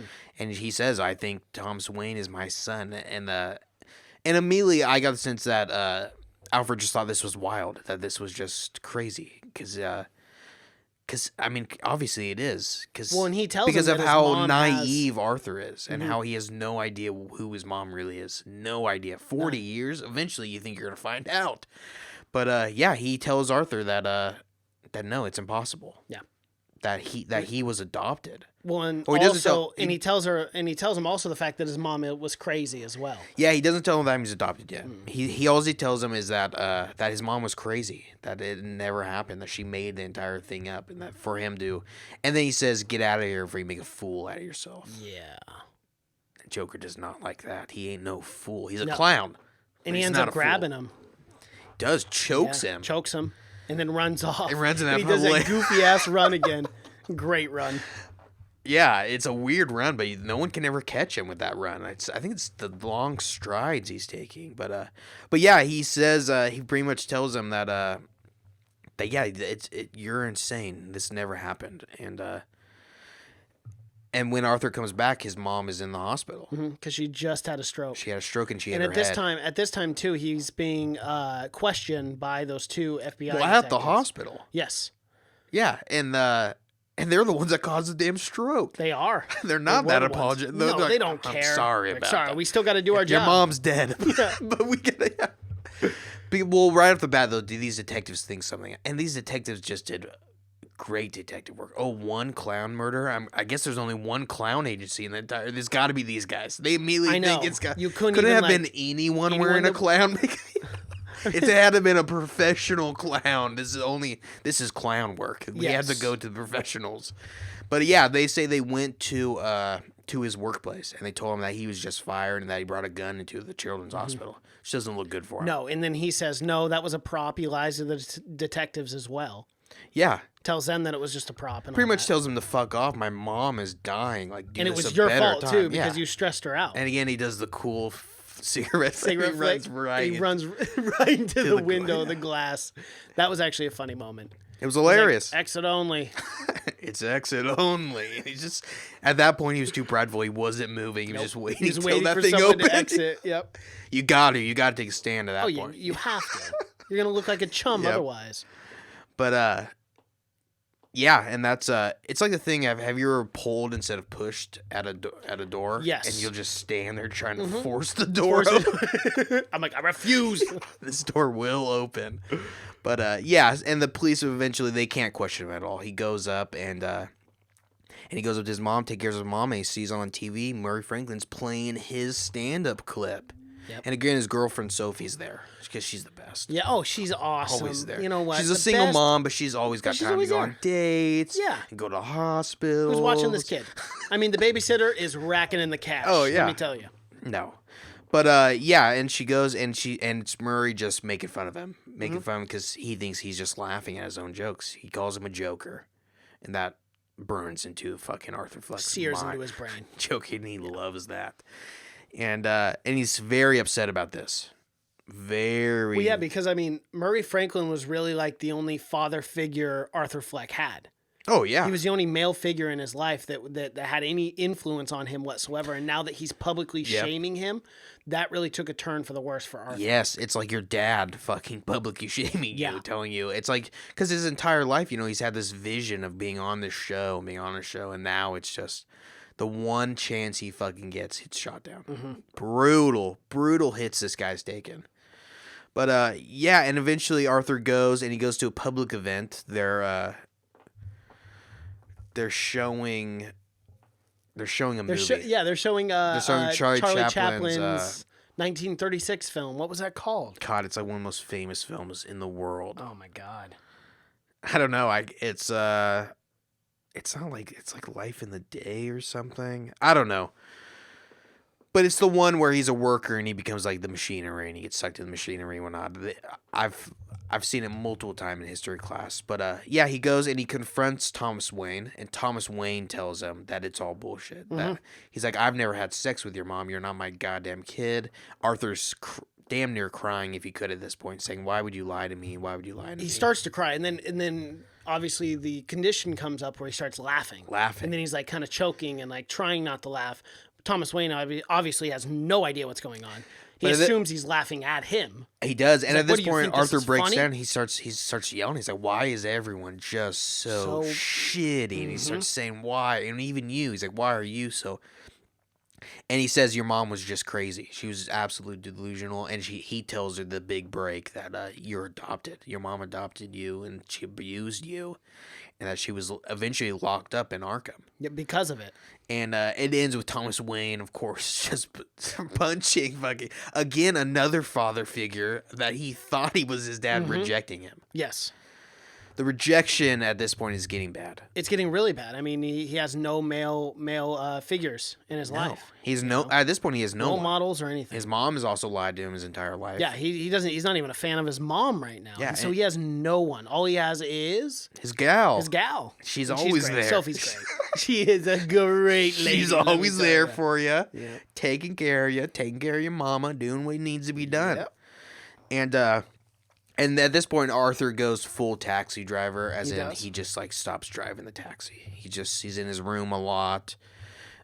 He's locking himself inside fridges. Strange. Very. That part was scary to me. It was very scary. I like that scene. That scene too was so good when he's taking all the drawers out of the fridge, and the last drawer he almost takes out and he puts back in, knowing he can fix. He's so fucking small, but yeah, odd. Very odd and disturbing. Well, and then you kind of see the descent to madness, because we have to go back a little bit, because the place where he was at, where he got all of his medication, closed down. Well, yeah, we forgot. He goes and he meets the social worker. And this is like a little bit after he killed those three guys, and he tells her that now he's visible, now he can be seen. Yeah, he goes, my whole life I thought I wasn't seen, but I actually am. Like, I am. And he says, all I have is negative thoughts. Yes. But she's not listening. I love that. Yeah, I love that line, because he's with the cigarette and he goes, all I have are negative thoughts. That does, and it felt so real for out shooting, because he's smoking and you can see the ash falls on his pants. And he goes, I mean, that's obviously not scripted, but they kept it in because it feels so much real, because he starts wiping the ash off. Because at one point, because he's telling a story, man. He's telling a story about the guy on the radio. His name was Carnival and whatnot. And she's not listening. No, she's interrupting it. And at one point, you can see he's just fucking fed up with her. Yeah, he's like, why? And we got the points earlier because he told her that you could tell he's probably told her a million times that he wanted to be a comedian, but she'd never remember that about him. And so they go and she tells that they're defunding everything. She's getting fired. She says they don't give a shit about you. The whole department's closing up. Yeah, and she says that, just like they don't give a shit about me. They don't care about you. And for your social worker to tell you that God, that's kind of giving you the green light. Worker. That's kind of giving you the green light just to go fucking nuts. Yeah, that's the last person that should be telling you that. But yeah, it's shit's hitting the fan, and yes, it is, and it's getting more and more tense on the outside. When he went to meet Thomas Wayne, because it was all those millionaire and billionaires having an event to watch that fucking movie. Yeah, and that whole fucking movie is about it's the sentiment of that movie is like anti-capitalism and stuff.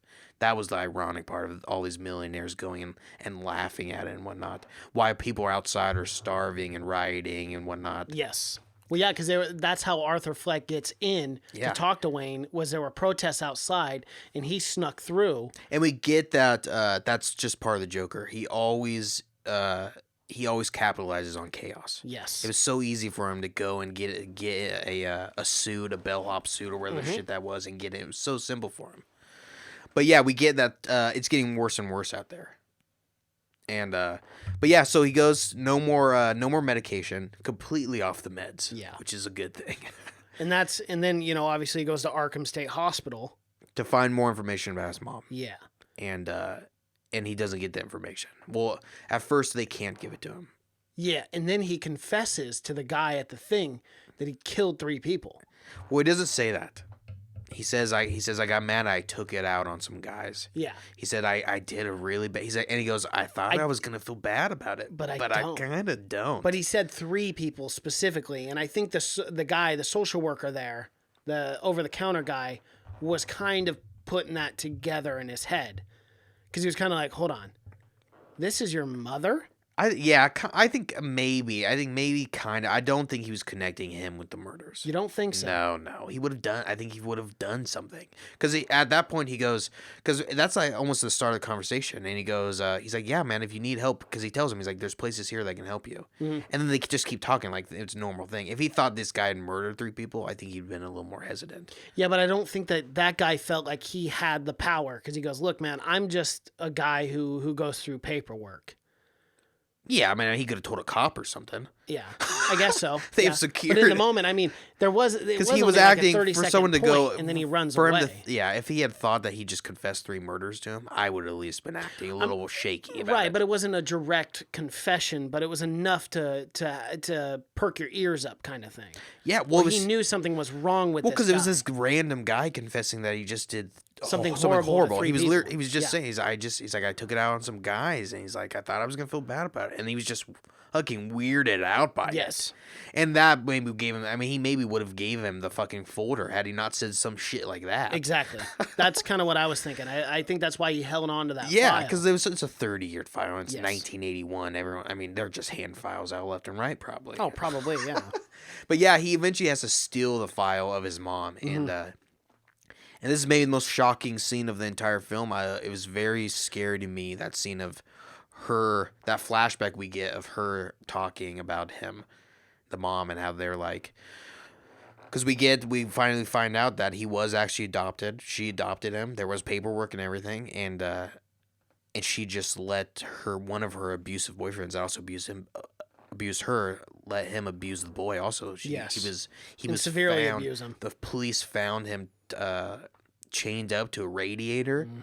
He had severe brain damage. Yes. They said so. And Penny says that her kid was always a happy boy. That's too. what and that scene is so fucking crazy, because she's like, he never made a sound. He was always so happy, and she always called him happy. Yeah, she did call him happy. And she calls him happy like now when I was 40, and he's never been happy. Never. Never. But that's the big reveal, is that she was severely delusional. She was also a narcissist. They said she was very self-absorbed, and that she made up the entire thing. They said that she thought that Thomas Wayne was in love with her. She went and adopted a kid and said it was hers, to think that maybe Thomas Wayne was going to leave and be with her. But yeah, she was just crazy. Yeah, and she let her son be abused for years and years. Yeah.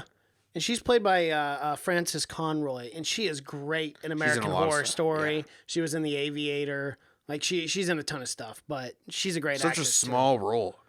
It is a small role, but I think a very. But there's a lot of these roles that like Mark Maron had such a small role as well. Yeah, very small. You could almost miss that. And I remember when they cast Mark Maron, it was like a big deal. It was a very big we got deal. De Niro, now we got Mark Maron, and he plays the producer for like 20 seconds, if that. Yeah, it was like a very, very short role. But yeah, and it is sad, because now we know that it was not just, he actually has physical things wrong with him. Yes. He had brain damage. That could be causing. And that's severe abusive behavior. Oh, yeah. If you're smacking your kid around and he's got brain damage, I mean, take 7 it easy. out of 10 times a serial killer has that past brain damage. Yep. Has that on top of abuse. The circumstance of how they grew up. It's very common, and it's like the right frontal lobe or something that's always damaged. That makes frontal cortex. It's something where it makes your sympathy go away, where you feel no sympathy for anyone, so you can do anything. But yeah, so this is all very shocking to him, and at this point, this is where he goes full on crazy. This is where he goes back, locks himself in the fridge. This kind of his breaking point. Yeah. He has the gun a lot. He's carrying the gun everywhere in his room, and he's in his whitey tighties. It's a crazy time for sure. And but eventually he gets the call, the big call, call we've all been waiting for. Well, not yet. He goes to the hospital first to visit his mom before that happens, before he gets the call. Oh, I did forget about that. He goes to the hospital and... Because he's upset. He's very upset with his mom. And he pulls the pillow from under her and suffocates his own mother in the hospital bed. And I thought it was weird that he suffocated her with the nose tubes in. Because I'm like, aren't you just getting oxygen still? That's true, yeah. I guess you can't exhale properly. I don't know. Maybe also because he's just pushing her face down. She's not getting it. But I thought that was weird. Like, couldn't you just lay back and like, this isn't working? Just breathe through him. And she did struggle a lot, too, for just having a stroke as well. She struggled a lot. But yeah, he does. He kills his mom. Kills his mom. And then he heads back to his apartment. But he's not in his apartment. He's in Sophie's apartment. And I guess before the 1981, we never got the flatline beep. That's what I was thinking too. We never got the. Yeah, like was that later on? Technology got to the point, right? Because it was the heartbeat. We could hear the heartbeat monitor, but it never went. Never flatlined. So I guess back then there was no way of knowing when people died. I know. You just had to go check in on them. Like, oh, they're sleeping. 12 hours later. I wish there was some kind of method that he looks a little blue. Oh, he's fucking dead. Shit, this thing's not even on. Yeah, crazy times. It was very crazy times. But he murders her, and then he starts. Yeah, first he goes into Sophie's, and this was one of the most, in my opinion, one of the most tense scenes because I knew, like watching the movie the first time. I got to be honest, I knew that there was something up with that, and that it had to have been a delusion. But when he was in that apartment, that's really when you got a sense of like just how insane this guy is. Yeah, and I honestly, I thought something was up, but I did not think the whole thing would be that an elaborate illusion, because it is fucking elaborate with her at the comedy store, and then going on. It feels very fake. It never made sense to me from the very beginning. Well, yeah, because he's such a weird guy. Why would the girl ever be with him? Yeah, exactly. Yeah, that was my question the whole time. So I knew there was something up there that this had. But just how, and then it kind of blurs. Like, okay, well, then what is real? Right. Was any of it real? No. I mean, is the whole thing? I mean, not just the scenes with her, but what part of the movies were a delusion or not? It kind of starts blurring those lines. But yeah, that scene is maybe the most controversial. I mean, at least for me, because he goes in there and he's soaking wet, and she's very scared. Obviously, they haven't been dating. No, because she was tucking her daughter away. She comes out of the hallway. And leave your door unlocked. Come on, you gotta be more Gotham in 1981, and it's just you and your daughter, and you're living in maybe the worst ghetto in the entire fucking city. Irresponsible. I mean, irresponsible. It's almost good thing that Arthur came in, didn't hurt you, and left, because that'll show you to keep your freaking. That's what people are debating. Did he? People saying that a lot. Some people say that he killed her. Because he leaves the door. I don't know why. Some people just think that because right at the end he slams the door and she screams or something. She screams right at the end or something that gave people the sense that he might have just killed her. Whoa. Yeah. See, when I go see a second viewing of it, I'm going to check that out. That's what a lot of people were talking about. Were like, because I missed that. Because I just assumed that he walked out. Yeah, because it was someone brought up the thing that he does something similar to like when he kills. I'll spoil the lady at the very end. He does something like his finger. I can't remember. It was something small, but a lot of people were thinking that he killed her. Wow. Yeah. All because of one instance in an elevator where she does this. Yes. Yeah. Oh, that's what happens. Because remember, he turns around, does it, and then she screams. Yes. And then that's the last thing you see. Yep. So you never see if he just walked out or not. So I think it's possible that he just fucking. Wow. And that would have been blows wild. My mind. I cannot wait to go see that again and see that scene and watch it. Because that would have been really fucking wild. And I'm glad they left it kind of that open. Because maybe they didn't even intend it for people to think. But It's very possible. Because I think. you would Why have wouldn't to assume Sophie would call the police right after that. Yeah. I would. Some random guy was in my house and just sitting there and not talking to me or anything. And he knows at this point that it's a delusion. Yes. That they never really went on those dates. No, so because we saw all the flashbacks right after that. And that's just one more person that's abandoning him. Mm-hmm. So why? Oh, he has literally no one. Yeah. So why wouldn't he just? And he says that too. He goes, "I have nothing else. I have nothing else holding me back." Yeah. But so he leaves her apartment, goes straight into his apartment, and then he gets in the fridge. Then he goes crazy. Then he gets the call. The call from the booking agent from Maury Live. Yeah. Just come on the show. They love you. Things are looking up. And I love the call because he's thinking it's like a trick or something. Mm-hmm. He just thinks it's he's like, real. Who is this? Yeah, he's just not believing it. And he says, yeah, that'd be great. They're going to meet next week. It's a very ominous, weird call because he's not happy. No. I mean, there's feelings going on, but he's not showing happiness. Mm-hmm. But then we find out that it's going to be his big break. He's going to fucking blow his brains out on the Maury Live show in front of everyone. And I love when he rehearses that in the living room. It's fucking creepy. Yeah, because he's like talking as if like this empty chair here, as if... But you got to go back to Joaquin Phoenix's performance. God. Incredible. And that scene where he's kind of nervous talking about it. He's like, knock, knock, knock, knock. And he kind of, because he keeps. And he's getting mad because, like, yeah. He's so concerned about every little thing. All mannerisms, the way he's sitting, he's changing the way he's sitting, the way he says knock, knock. But once he pulls the trigger and he just falls back. Yeah, and he just lays there. Yeah. And that's life. Yeah. And they start playing Frank Sinatra. Crazy. Because he knows it's just going to be the greatest end possible. Mm-hmm. That to him is the funniest thing that could happen on TV is someone killing themselves because of how dark his humor is. He's got a very dark sense of humor. Yes. But and he keeps practicing it. And the day of the show, he's dyeing his hair for real this time. He's not gonna wear a clown. No, he's dyeing it green too. You got it. And he's dancing while he's doing it. It's a good scene. It's another good scene because he's whipping his hair back and forth, getting green dye everywhere. Oh, it's a mess. He doesn't care at this point. It's an absolute mess. But but then his friends Randall come in. Gary and Randall. They're just looking out for him. Yeah. How you doing, man? We heard Penny. Heard your mom died. And I love. He's like, because they're like, "Are you going down to the event today? The big protest?" He goes, "Oh, I didn't know that was going on today." Yeah. He's like, "What are you wearing the makeup for?" He's like, "My mom died. I'm celebrating." So he's wearing. And man, he was shirtless and he had the makeup on, and this is where like Joaquin Phoenix just did not look, not like healthy as like physically, but I mean like emotionally stable. He did not seem stable in any capacity. Oh yeah, it didn't seem stable when he was pounding that guy's head into his wall. You mean Randall? Yeah, he didn't seem so stable. But I mean before he killed him. Like when they were talking to him. Oh, yeah, he's giving off sense that you shouldn't be there. I immediately would have gone back. Bounced. We'll just brought you the bottle. I'm going to head out now. Here you go. Here's your flowers. I'll see you never. But Randall's there for another reason. He is. Of course, they're not there to fucking ask him about his mom. Randall's a piece of shit. He doesn't care less. He's there because cops are going around asking about the gun.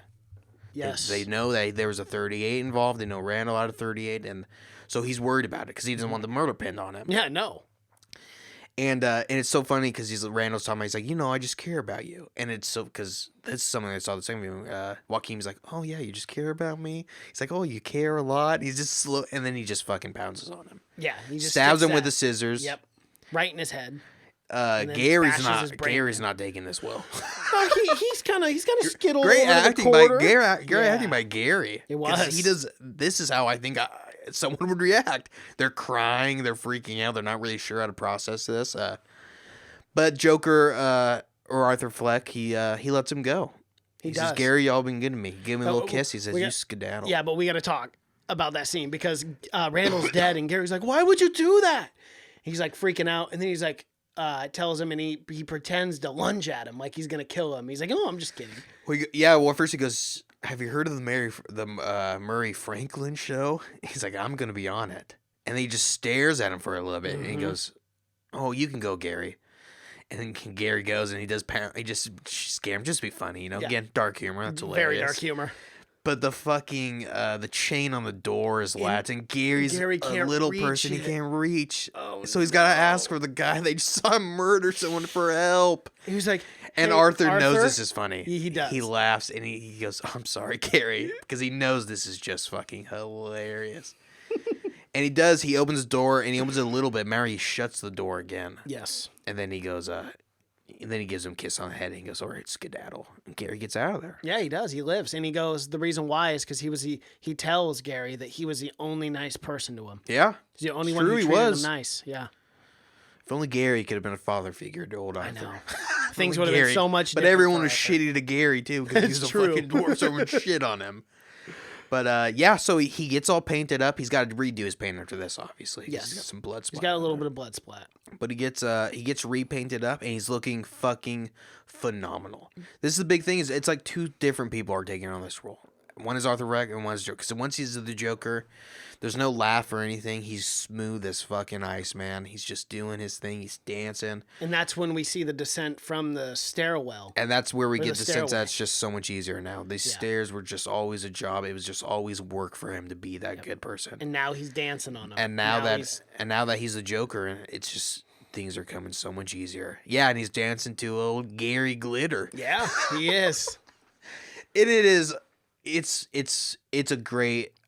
What your views on Gary Glitter? It's a great time. It's a great time to put that song for that part of the movie because you just didn't expect it. No, I didn't. After that horrible murder and him coming down and with him jiving and doing. Yeah. And I like when the detectives come, he's like in mid thrust. And he's Arthur. And then he just bounces. He sprints at him. Well, they gotta fucking go down there. We gotta talk about this chase scene because this is one of the moments in the movie where I was like, "What in the hell?" So they're chasing him, and they get all the way down to the subway. And how irresponsible of the detectives to chase him through the subways. There's probably 200 people per cart on this subway, and they're pulling out guns and pointing it. Well, it's 1980, man. Oh my God, how irresponsible! People Why would you even draw your gun in that scenario? Look at fucking Heat. Remember the movie Heat? The cops are just shooting fucking buildings. I guess Heat was awesome. That film was Heat great. is so fucking good. But I guess at some point, if a guy is so dangerous, you just got to take the risk. I guess so. If this guy, it'd be like chasing like Dahmer around. If you thought this guy did a triple homicide, you'd have to risk everything. Yeah. You might have to plug a couple citizens. It just might have to happen. It's 1981. They're a dime a dozen. What a crazy time. And but I do love that chase scene was very good because it's awesome. Because this is the last half an hour, and this is where things are just and there's one a lot after of people kicking have up. the clown masks on at this point, and he's like walking by, and he just feels for once he feels good. He feels at home. People like him without knowing him. People are replicating him. People want he's in to a be clown him. outfit, so they just think he's part of the revolution. And he knows that this is all spawned from what he did. Yes. They saw this one small act. I mean, it was a triple homicide, but that one thing just fucking lit a fire. It was ready to go. And they're chasing him, and they chase him through the subway. And this is such a good scene because he's weaving in and out. And it kind of shows just, for me, he looked like the Joker we know. Yes. With being how smart. Yep. Because at no point it showed that Arthur Fleck should have been any smarter than anyone else. No. Because he's just a normal guy. But yeah, him using the subway and putting on the mask and causing a big fight. Well, because and then beating the cops to fucking death. Well, that's because the detective had a gun out. And they're all fighting, and he accidentally shoots one of the protesters.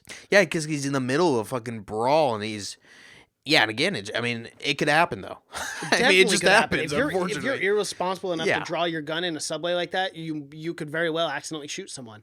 That's what happened. And at that point, he was very close to Arthur as well. Like, he was in the same cart as him. Yeah, he was. He was yelling at him to stop. He was right there. And then Arthur did a good move. He'd started a big brawl, and they beat the shit out of those cops. They talk about it later on that two cops were in critical condition. Yeah. Yeah. And that's what starts the riot also. It does start the riot. It was that small. It was like the shot heard around the world. It was that small push that started everything. And it eventually makes it to the Murray Franklin show, though. Mm-hmm. But I love the scene of him looking over at the cops as they're getting beat. And he does a little dance. And then he throws the mask away. Just feeling good. It is. He's feeling good about himself. That's for sure. So he goes to the Murray Franklin show. They put him on. Or he's painted in Joker. Yeah, before he goes on, he's introduced to Murray. Right? Yeah, and they want to know what's with the fucking paint. What's with the paint? Is this a protest? Part and of the says, protest? No, I'm not part of that. He goes, I want to make people laugh. And he goes, but before you go, Murray, can you call me what you called me about a week ago, which is he goes, Joker. call me Joker. Call me Joker. And he goes, Joker. And he goes, that's what you called me, remember? Mm-hmm. You called me a Joker.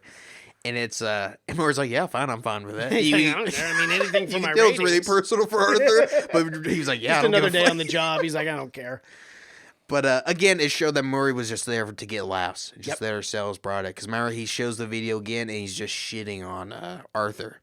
And that's when I think the transition of Arthur going on there and just thinking he's going to kill himself changed from him going to doing what he ended up doing. Was that moment of him, again, just making fun of him, you know, and he's dressed up in the paint, and they allow him on, and again he comes on, he's dancing and everything like he's been on a million times.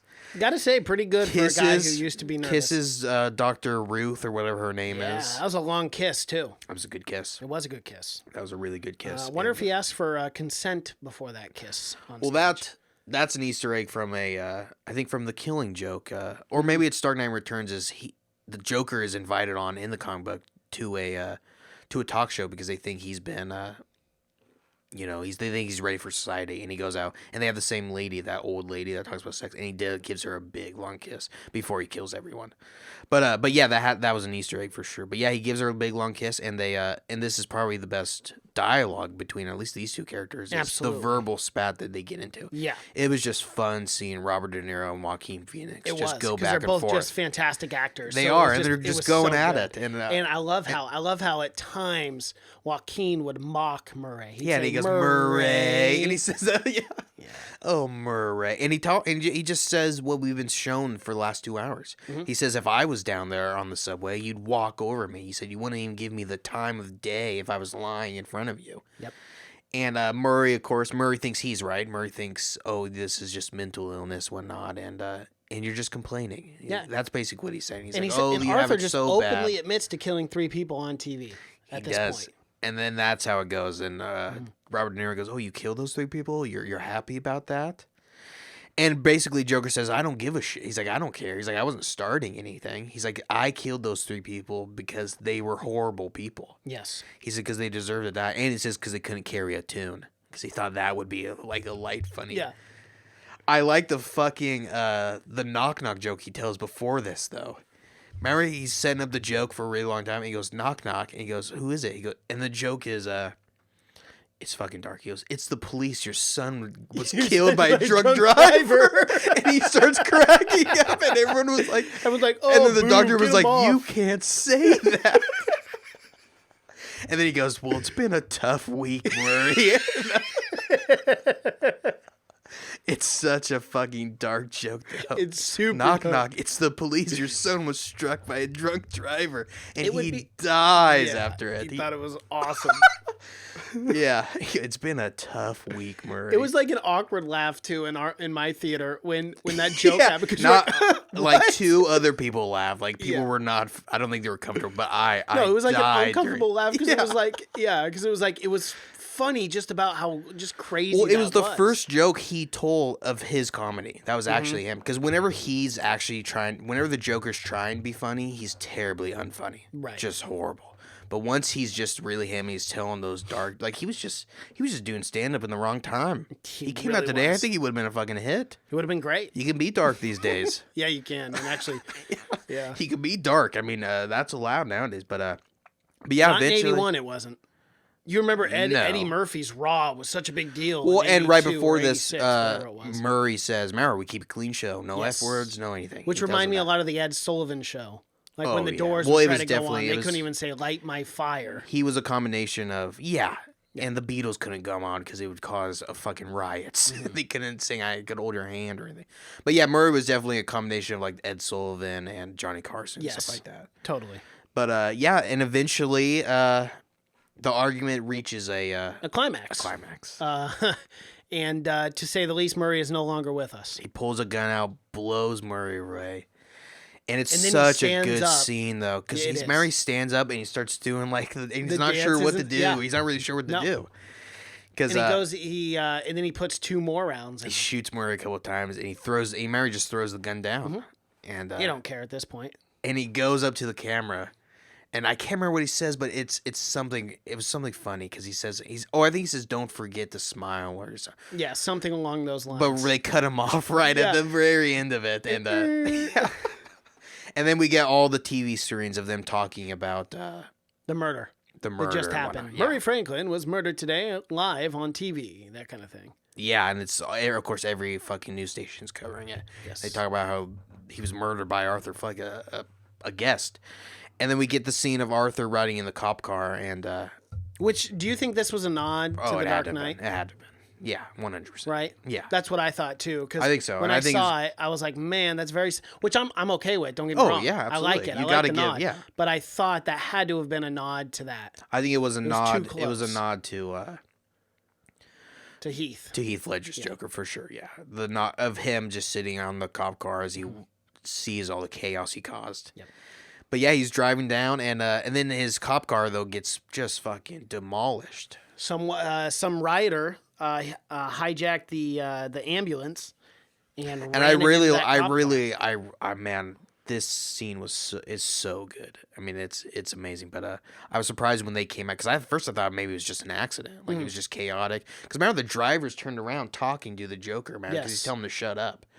But yeah, they come out and they look like they're just one of them. I think it looked like he was wearing like an army jacket, like maybe he was just an old vet that no one gave a shit about, and he's got PTSD or something. Because Joker was always his henchmen are always people that have mental illness. Yes. But yeah, they get him out. Or carnival people too. Yeah, or carnies. But yeah, they get him out, and I thought it was very like. It was like a reborn, like Jesus, like lowering Jesus off the cross. Yes, where everyone's coming and slowly laying him down. That's what I thought. It was a rebirth. Absolutely. For sure. And I totally think that's what they were going for there. Yeah, the way they lay him down and the way he's kind of spread out on the.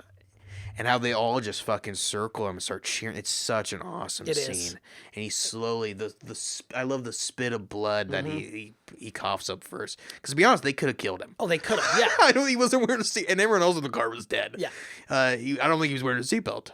But yeah, they could have done. But they're crazy people also, so I'm sure they were kind of keeping that into it. And I love when he finally comes back to reality and he's awake, and then he starts dancing to the crowd, cheering for him. It's so good, yeah. And then the scene, it's so funny, but I only noticed the second time. There's a guy in the background with a mob, and he's got a wicker chair he's just holding up. And I only noticed this. Go back and watch it the second time. Just look at the back. He's just got a wicker chair, because everyone else is like sticks and pipe. But he's got I don't know why, but I thought it was hilarious. Weird. But yeah, the scene maybe originally they were going to pass that chair down. Maybe they cut it out. Where they were gonna like hold him in the chair as if like just symbolize. It doesn't. It looked like he just because it's like it's got like a hole. It looked like he just picked it up off the ground and like started like it's got like a hole. Like, well, I ain't in got it. nothing else. Let's just throw this up in the air. But yeah, that's when he starts circling and he does the blood with this. That was just perfect. That was a great way to tie it. Where he finally puts a smile on that face. Yeah, and it's a real smile. It is. He's happy for once. But I like how it didn't end with him just like escaping, just him getting away. He ended up getting arrested. Yeah, he did. Yeah. And then he obviously didn't go to jail. No, he went straight to Arkham. Yeah, that's where you send him. And I like the very last scene we get is him laughing and him talking about. The psychiatrist asks him, "What's so funny?" And him just going, "You wouldn't get the joke." You wouldn't get the joke. But I love the way he delivers that line because it's like Arthur finally coming to the realization that he's not normal. That people don't understand him, and he's done trying to explain himself. Well, to me, the him saying you wouldn't get the joke is, it's part of all that. It's part of what you said, but it's part of like, now he's getting the help he should have gotten. Like you could have given me this help, and all this shit would have never happened. But the fact that you're just now caring about what's so funny, that you're just now caring about after I had to do. I mean, that's society. People don't get the help until they do something absolutely insane. Well, and like in this movie does shine a light on mental illness. Say what you will about the film, whatever, but it really does shine a light on it. And the fact that we should help people with mental illness much sooner. We do have a mental illness problem.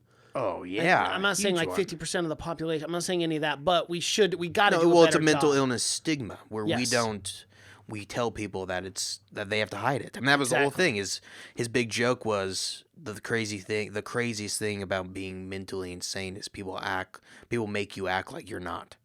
that was his big thing is you have to act like you're. When you have to act like you're when you normal. can't stop it. Yeah. It's something. It's like being born with no hand or something. You can't prevent it. But yeah, and the last scene is him walking out of the interview room with blood on his shoes. Yeah, which was fucking great, and that's life being played. Mm-hmm. And he's kind of like dancing down the dancing hallway. again. He's got music in his soul, man. He loves to dance. He would have been a jazz man had he not murdered people. Would have been a great jazzman. But he's dancing, does a little spin, and then I love he's being chased by like the orderlies and stuff. And that's it. That's the end of the film. That's Joker. How many bodies did we have in this? 2, 3. If he killed 6. 6 because he killed his mom. Yes. If he killed Sophie, it would be 7. Yes. If he did. But all right, Mason, what do you think about it? I absolutely love this movie. I know my grade will be higher than yours. I forgot to say Brian Callen was in this. Yes, he was. Brian Callen was in this. I forgot. Yeah. Another small cameo. Little cameo, yeah. And actually, what I remember seeing him, but I don't remember what as. Do you remember what? He's like in a Chip and Dale's costume when Arthur comes back and he's emptying out his locker. Oh, okay. When he punches out. Yes. He's the guy. He goes. Hey Arthur, I heard you brought a gun, and he's the one who says it. Okay, yeah, that's right. But dude, that was we didn't even talk about that. That was I laughed so hard at that. He goes, "Oh, forgot to punch out," and he hits the clock, and that's exactly what the Joker would do, like in the comic books and stuff. Make jokes like that. Mm-hmm. That was hilarious. I love that. But for me, all around, we've talked about this movie almost 2 hours now. I just really enjoyed this movie. It hit on a lot of themes. I do not understand the polarization of this movie, why some people love it and hate it, but I think it's a accurate representation of actually what our society and culture is going through currently at this time in our country. So for me, it's one of those movies for me that I just really loved. Joaquin Phoenix is this performance, as I've said before, deserves an Oscar nomination. It's one of the best I've seen. You can never top Heath Ledger's, but I think Joaquin made this his own Joker, and I thought did an absolutely fantastic job. I really enjoyed the storyline. I love that the DC stuff wasn't thrown in your face every other scene. It was very nonchalant. For me, I give this movie an A-. Yeah, I really enjoyed this. Yeah, I agree. The same thing is I don't see just the hate for it. I could see people just maybe not liking it. Maybe just saying, "Oh, it just wasn't that great," but not giving it just like a 0%. Right. Like, I was seeing people saying this was the worst movie of the year, and I'm like, how's what that are you possible? talking about? Yeah, how's that possible? Like, you've got to be just delusional. Like, you must have not seen Fast and Furious. I think exactly. You must not have seen a lot of movies this year. Yeah, because there's some stinkers. It's just. But yes, I don't understand that. I don't understand it at all, and I think it's just people like trying to get retweets and stuff, that kind of thing. Well, I guess it's not exciting when someone just thinks something is just all right. Yeah, it's more exciting if you love something or if you fucking hate it. Unfortunately, but yeah, Joaquin Phoenix, he just kills it, man. I loved. This is everything I ever wanted. I have an origin villain story. I want it small. I want it. I want it to feel like an indie. I want it to be like just like a study of a character. What makes these supervillains? That's always an interesting aspect. We never get what makes a villain. We always get what makes a hero, and we always just assume these villains are just born fucking evil. But no, it's a process. And that's what made this movie so awesome. Is you're right. It was really a character. It was really a character story. Yes, and like a study. Yeah, absolutely. And more of a drama than anything else. More just a descent into madness. Yeah, is what we were watching. Which we're gonna get that again in 2 weeks. Yes, we are absolutely. But yeah, I mean, like you said, it was barely a Joker movie. And they had. I mean, not saying that's a bad thing or a good thing, but it tied in very well with some of the questions. My biggest question is like, again, everyone now knows who the Joker is. Everyone knows that he's Arthur Fleck, and that's the weirdest thing for me. Because he's always this mysterious character. No one knows what made him. So that's the biggest question. It was like, do people just forget eventually? Because once Batman starts facing him, he's gonna call him Arthur, right? I mean, he's not gonna call him Joker probably, but we've rather mentioned that we get Batman's parents dying. And this tied in perfectly. My gosh! With the pearl beads being ripped. Poor Martha and Thomas Wayne, they're living just this Groundhog Day where they just every time we see him, they're dying. It doesn't matter in what capacity, but it is As awesome soon as I how saw they them walk tied out it of in the with the theater, riots. I just thought, oh, here we go again. And they tied it into the riots too, which was awesome. I thought that was great. And I know we're really running fucking late on this one, but that was another one of my favorite tie-ins. Was it showed Bruce Wayne just as much the Joker as how powerful a symbol can be. Mm-hmm. Not just a man, but a symbol. Yes. You know, it showed both of them. Bruce Wayne learned that day of how powerful. Because the Joker, I mean, he did small things, but he's just a symbol that people just attach to. Yep. But yeah, I like that a lot. Showing them getting killed by old Joe Chill in that one night in Crime Alley. Yep. But yeah, I loved it. I'm gonna give it a B+. You know, I just thought it was I liked it a lot. The acting was so goddamn good. It was. It's blown away. I just don't know what else to say. I mean, Joaquin Phoenix. I think he's just on another level. Yes. I really do. I think he's top echelon, top tier actor. We don't deserve him. We don't, but we get him. I know. And I hope we get him for many years. And unfortunately, we only get him about once every year. Yeah. You know, he doesn't do a whole lot. Because the roles he does, the roles he cares are about. awesome. Yeah, they're incredible, and I'd almost rather. He's see not doing that. it for the paycheck, which Never. is fucking refreshing. It's interesting you bring that up because on 2 different occasions he was offered Doctor Strange in 2016 and Bruce Banner as the Hulk in 2012. Yeah. He turned down both of them because he did not want to sign multi-film deals with Marvel. He doesn't do. He doesn't do it for the paycheck. No, he doesn't do it. He does it because they're passion projects. Something he's talked about where Todd Phillips said you would never see the Joaquin's Joker and what's his name's Batman in the same movie. Yeah, Robert Pattinson's. Yeah, he said, but Joaquin's never he's never came out and said he wouldn't do a sequel. He's never said he wanted to reprise. Well, he said he loved this role. Yeah, he loved it. He did, and he said that nothing's in development, nothing's happening. Oh yeah. But Joaquin said that him and Todd Phillips had talked about another Joker. I think maybe 10 years down the road, get him to reprise it as an older Joker. Be amazing. It would be so amazing, man. Pin him again one more time against a Batman. Yep. Just one more time and have them both just murder each other. God, what a movie that would be! A well-established Batman, and then bring Joaquin Phoenix back. Yeah. Give me goosebumps, man. Just even if it's that. like 10 years from now, it'd be the perfect. Yeah, it'd be even perfect. 10 years though. Establish your Batman character, and then bring Joaquin back in 7 to 10 years. Oh my God, that movie's making well over $1 billion. Oh, easy. Come on, man. Come on. The biggest film. Yeah, for sure. Yes. Oh yeah. Well, that's all I got, Mason. Okay. Well, if you guys are watching on YouTube, you had tuned in for almost 2 hours, so that's pretty impressive. But if you are on YouTube, be sure to like this video, comment below what you thought of the Joker. Be sure to subscribe to the channel, hit the little bell notification. You guys can find our podcast on all streaming platforms: SoundCloud, iTunes, Google Play, Stitcher, and Spotify. That's all. You can find our social media pages: Twitter, Seen It Podcast. Cash is on Twitter. That's just Cash. Instagram, Have You Seen It? Facebook is Have You Seen It Podcast. My name is Mason Knight. That is Cash Kraus. And until next time. Adios.